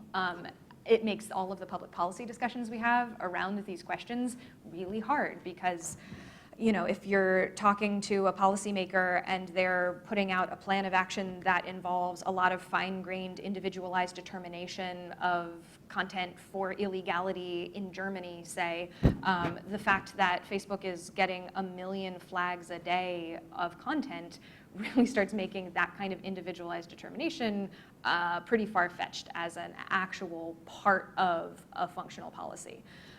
So getting more of a sense of the kind of the scale and scope of all of this, and as Mark was saying, so I won't repeat it, better notice to people about why their content is being flagged, better information to the people who are doing the flagging about what happened. If you're reporting abuse on a platform, if you're reporting harassment, whether of yourself or of somebody else, reporting that and then having it go into a black hole and you never know really what happens and maybe the problem isn't resolved is also a deeply unsatisfying circumstance. So lots to improve on notice, and effective remedy is, I think, kind of the white whale in all of this. What does it really mean to truly, meaningfully appeal a content takedown decision? That's the redress point that I think Mark was talking about. Great, thank you. Any other comments there quickly? Go ahead. So quickly, just following up on Emma's point, Facebook did a really good job of responding, and Mark has also said this, to European content policies. The Europeans don't think so, but Facebook has been working hard to try to comply. But the issues have largely risen in other jurisdictions that have not received the same attention from Facebook. Obviously, I'm thinking of Myanmar, where Facebook didn't spend a lot of resources, didn't have a huge team of people who spoke the language, et cetera. And so Facebook is belatedly coming to these kinds of questions. And this is a question that Jessica raised at the start, which is how much are these companies responding to what's happening elsewhere in the world? Final word, Jessica, before we open it up? Sure. I mean, I just on the transparency issue, I think while the transparency reports, I mean, of course, we're happy to have them. I think they could be more granular, even in their detail about government requests, specifically mentioning the laws and under which these requests are being made.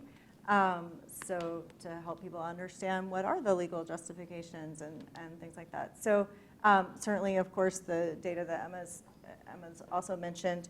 And I mean, I guess in terms of if you want to really have a strong list, probably most people in here are aware, but Ranking Digital Rights has basically written the book on what the kinds of indicators are that we should be looking at for different companies in terms of how they are addressing a lot of these issues.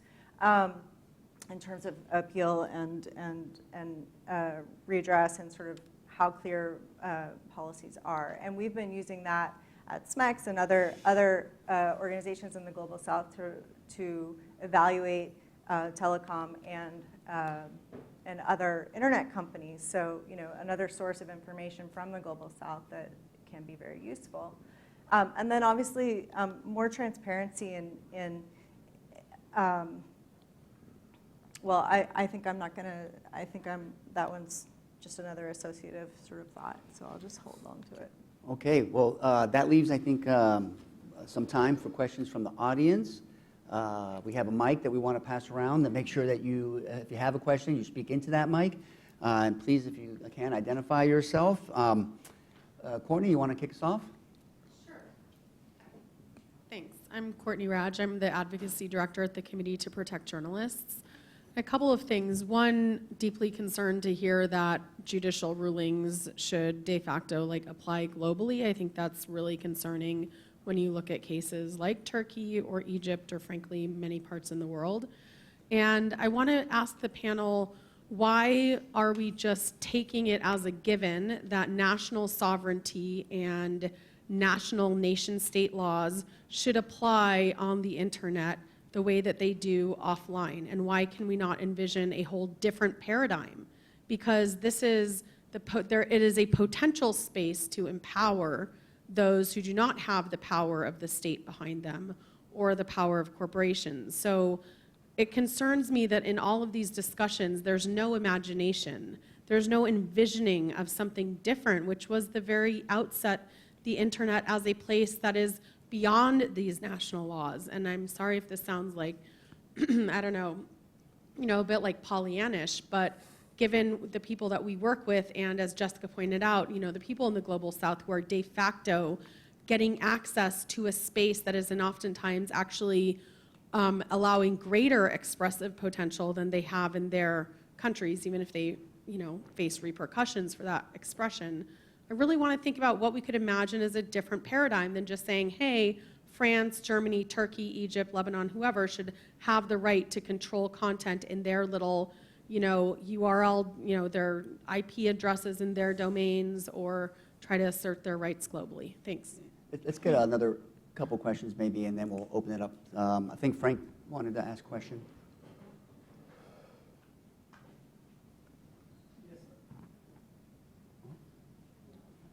Hello? Yes.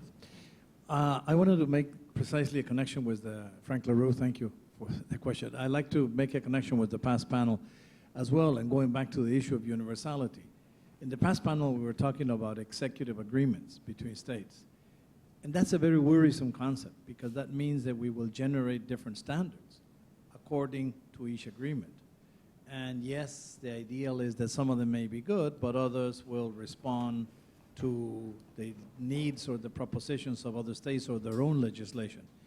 And in this panel, again, what we're looking at in the terms of service is, in many occasions, the takedown will depend, as was said by the panel, more on the policies of the terms of the corporations than on the law. But taking Arturo's proposition as well in the past, the policies should also be based on international human rights standards. That's why we have international human rights standards, regardless of what country or where they are. And we're eroding the advancement of world civilization in terms of human rights by generating standards that are lower than those that were already recognized legally at an international level. So yes, we will rely on the terms of service and implementation, but corporations should be based on international law and international human rights standards for those terms of service. Otherwise, we're creating a double standard for citizens of different parts of the world. And this also goes for questions of jurisdiction, because, I mean, yes, you have courts and courts making decisions, but if a court in China makes a decision, I'm sure that no one will demand the same implementation. So it is more sensitive. I like Courtney's comment just now that internet is the great opportunity for universalizing human rights, for generating a new practice and a new understanding, a new global concept. Well, why don't we do a round of reactions and responses first, and then we'll take another couple questions. Who wants to? Emma, you look like you're trying to. Sure. I'm taking notes seriously. Go for it. No, and I really appreciate Frank's comments about kind of are the content policies, especially of like world-spanning platforms that have billions and billions of users, sort of undermining our expectations of what does it mean to really have freedom of expression, because these are sort of independently developed sets of policies that aren't explicitly tied to human rights standards. And I do definitely worry about that. I worry about the sort of what does it condition people to expect as far as what they can expect for clarity of the standards that govern their speech, ability to get redress, is there an independent arbiter involved in all of this? So I share those concerns. I also do have concerns the other direction, though. Right now, I think you'll have to ask the different companies how much they would describe their standards as informed by human rights law. To Jessica's earlier point, I think if you're a company looking for a global standard to hitch your content policy to, international human rights law is the best one that we've got. But there's a lot, especially here in the US, we talk a lot about the freedom that platforms have to design their own policies. That's like, they're not promising, at least here, that these reflect the global norms and standards. And I worry a little bit that if we start talking about the policies are essentially mirrored to global standards, except there's some stuff that we would really like to restrict on the platforms, that may have the reverse effect of undermining what we think of as a legitimate restriction on speech in that international human rights framework, right? So right now, the restrictions are, like public safety, the sort of amorphous public order. If we start expanding what platforms should be able to restrict to include things like nudity or a weaker definition of harassment. I do sort of worry about that backfilling into governments taking that up as a, like, look, we've all agreed. It's actually sometimes really important to, for the safety of children, limit, nudity, whatever it might be. So I don't know, I think I'm worried about international human rights standard being undermined from many directions. Right. Yeah, I think that last point was excellent. But I do think to go back to the why can't we do things differently? That was an ideal. It was 20 years ago. Everyone thought that was the future of cyberspace, as they called it. But to be honest, what that evolved into was not a regime where local communities of users would set up their own norms, right? Or maybe global communities of users setting up their own norms. What that evolved into are the terms and services conditions of the large companies. I mean, that's the natural evolution of this idea that there should be a separate law for cyberspace, right? So I think we got to that point. I'm not sure we're happy that we got there in that way, but I do think it's worth noticing the connection between the early ideal of a community of users regulating themselves and terms and conditions that are established by giant companies. Can't we just live up to international human rights law? I do think we're beyond that. There's so many things that are permitted under international human rights law that private companies simply wouldn't allow on their platforms. And I think Emma's right, that if you try to conflate the two, the fact that platforms will decide what they want to put on their platforms for their own reasons, that have to do with attracting a crowd and making it a nice place for people to visit, that you'll wind up weakening the standards of international human laws in ways that we probably don't want to have happen. So I think we should keep those separate. You're going to have to rely on the content policies of large companies as a way to make sure some of the stuff that we don't want available to large numbers of people isn't there, but you don't want to make that a matter of international law. I think the two should be kept as separate regimes. So let me just give the example of Alex Jones, right, who, easy one. Who has been, quote, deplatformed on some of the major internet platforms. There's a question as to what exactly the international law norm would be with respect to hate speech. And so that's an open question. But there's also a question as to whether or not this application by particular countries, platforms of their hate speech policy is narrower than what the general rule allows, right? What the law allows.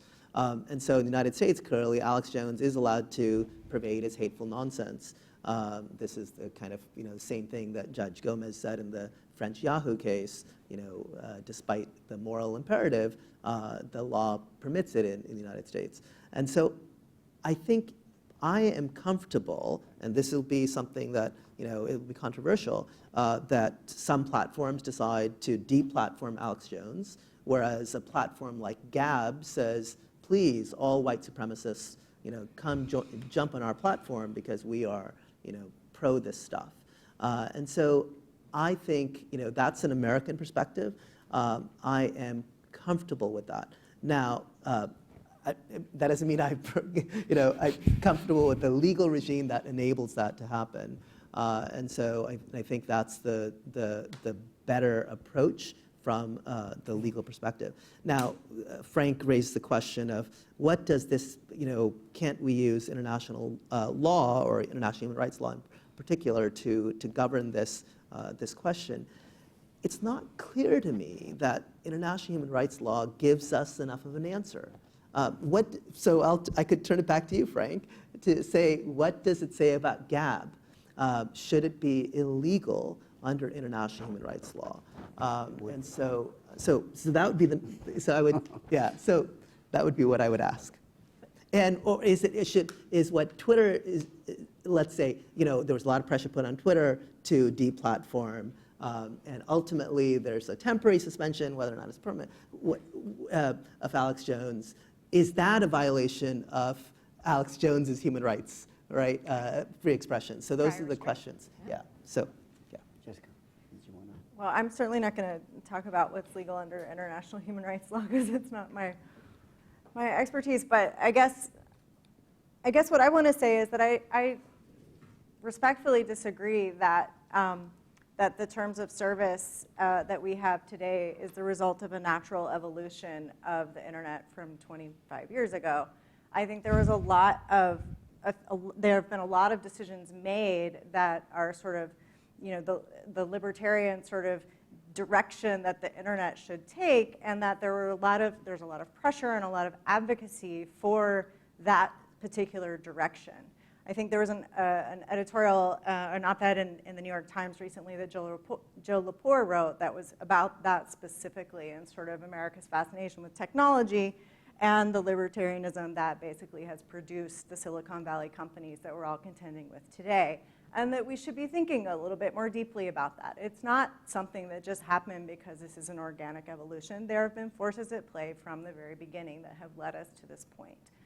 And I think also in these conversations, we're also taking for granted that we're only talking about these giant international global internet companies. And we need to also be thinking about smaller companies, mid-sized companies, and how do we enable their participation in the creation of policy and law and upholding human rights.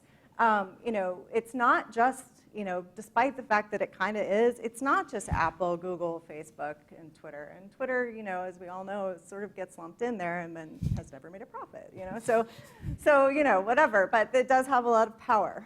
I think also this idea about sovereignty that Courtney raised is one that troubles me a lot, living in and among a lot of authoritarian regimes, is why should we respect their sovereignty?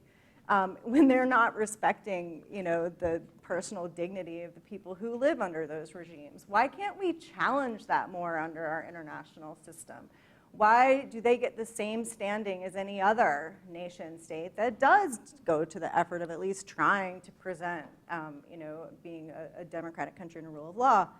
And one of the things that was stated, in sort of the beginning of this discussion, not this particular discussion, but this extraterritorial jurisdiction discussion, is the idea of polity, and that it relies on the consent of the governed, this idea of sovereignty. And that certainly does not exist in a lot of these countries. So we have to remember that when we're talking about sovereignty, especially in this internet sort of age. And how can we use this as an opportunity to redefine what that actually means, since we're not limited by territorial borders.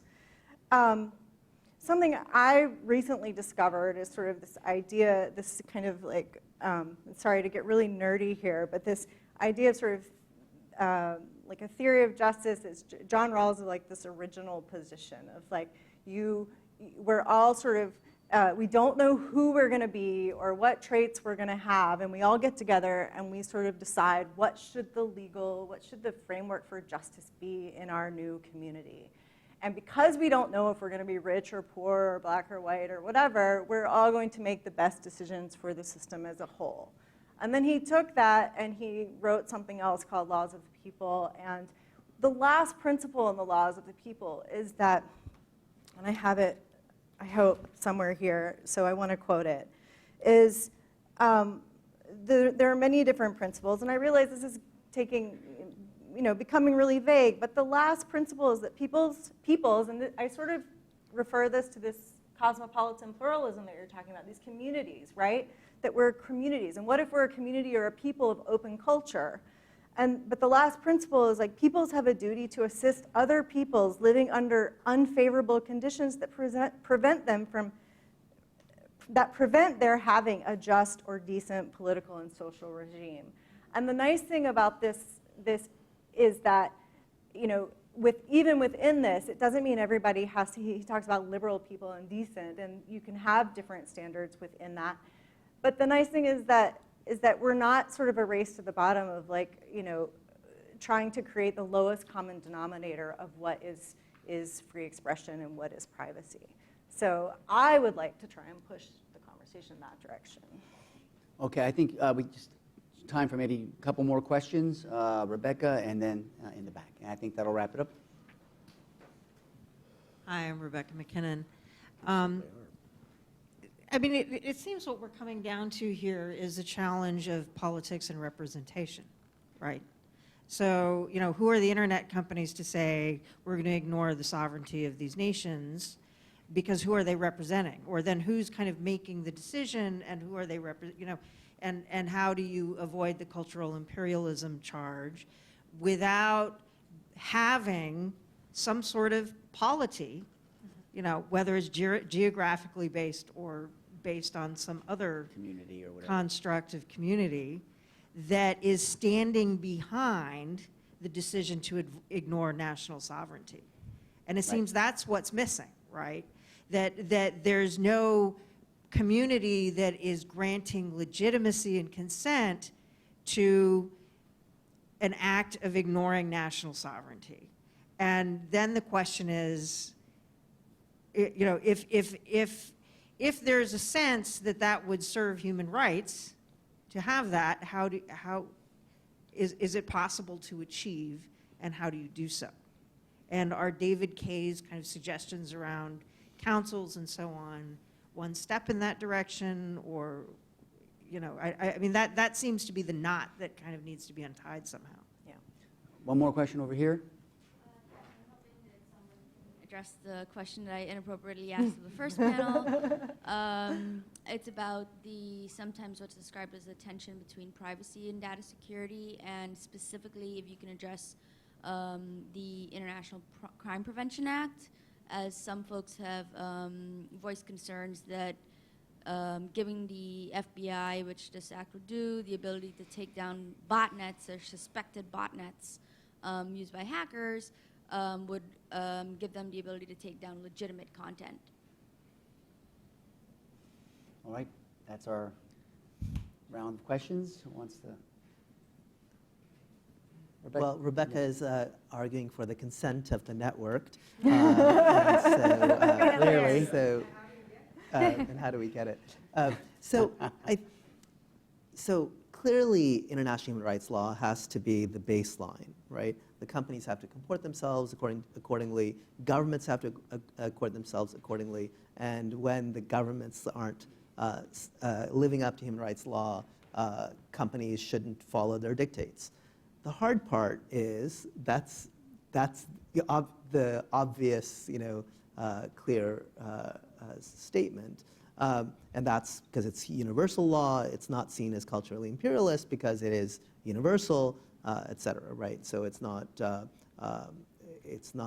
kind of colonial or imperial project.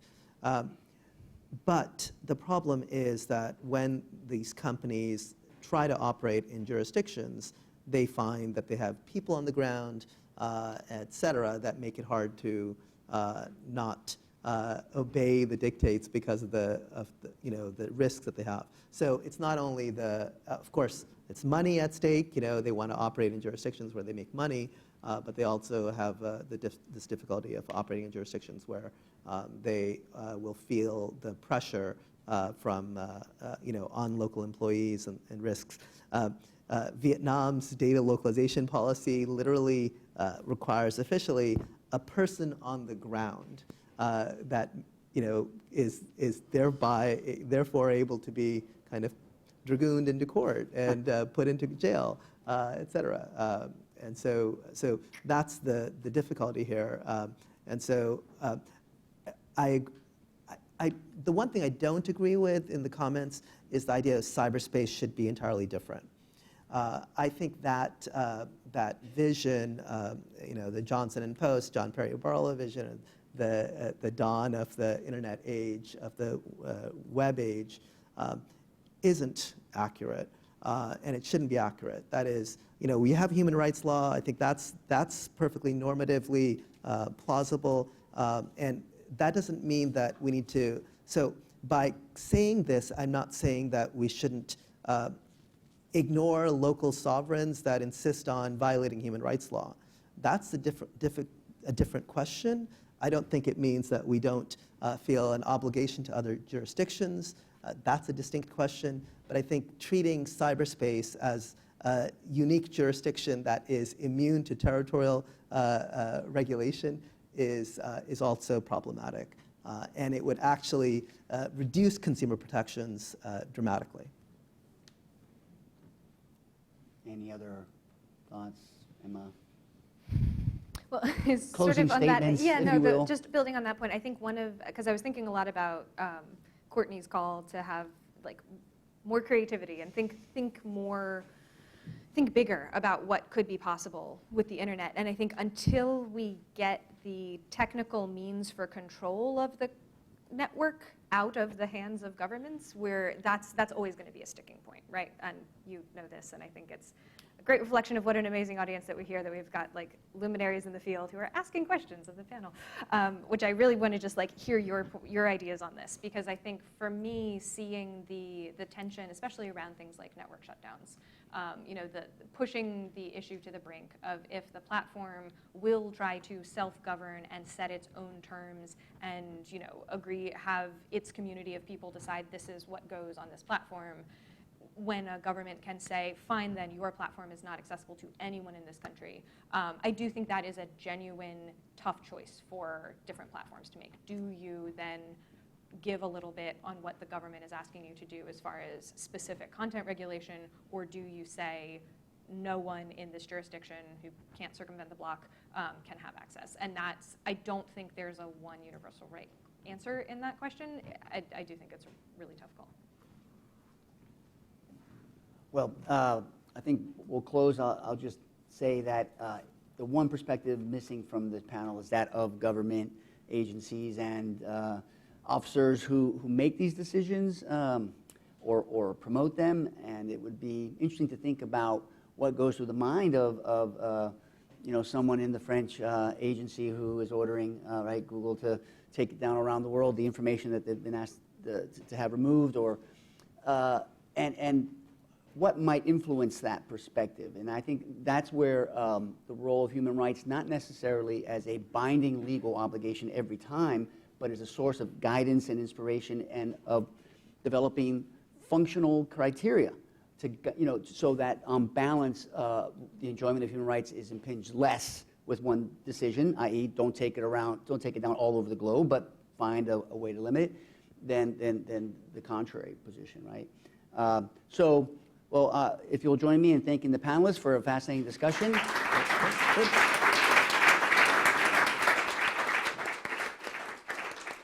I believe lunch is next, right? Yeah, so I'm David Sullivan from the Global Network Initiative, and I'm all that stands between you and lunch. So I'm going to be just very, very brief and sum up a few thoughts from both panels today. I just first think that something coming out of both with respect to the cross-border data issue as well as the global takedown issue in terms of both privacy and freedom of expression, that this idea of a free and open internet that is operating globally but is sort of dependent upon U.S. companies and U.S. law is a status quo that has had benefits for human rights but is ultimately unsustainable and has also sort of, created a lot of issues around the world. And so in dealing with that, two things seem to come out of the sessions today. One is that international human rights law and standards are necessary, but perhaps insufficient in terms of how we think about these things, how we apply them, and how we get laws and policies around the world that will actually respect and promote those rights. That we also need to broaden the perspectives that are thinking about these things, particularly outside of the United States and Europe, and to look to whether it is startups and small and medium enterprises in many different parts of the world, civil society organizations that are working on digital rights and other issues around the world and outside of the United States and Europe, as well as trying to figure out how do we get users as a polity engaged in these discussions. These are things that we're thinking about at GNI and that I would encourage all of us to do.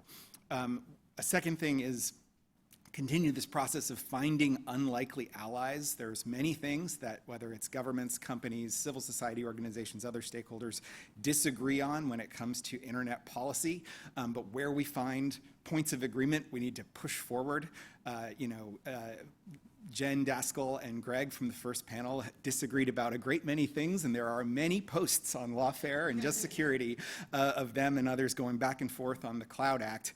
But now that it's being implemented, there are important safeguards that they agree on, and we need to sort of move forward. And whether on a great many issues, we can't hold grudges. We need to find ways to work together and push for the right laws and policies.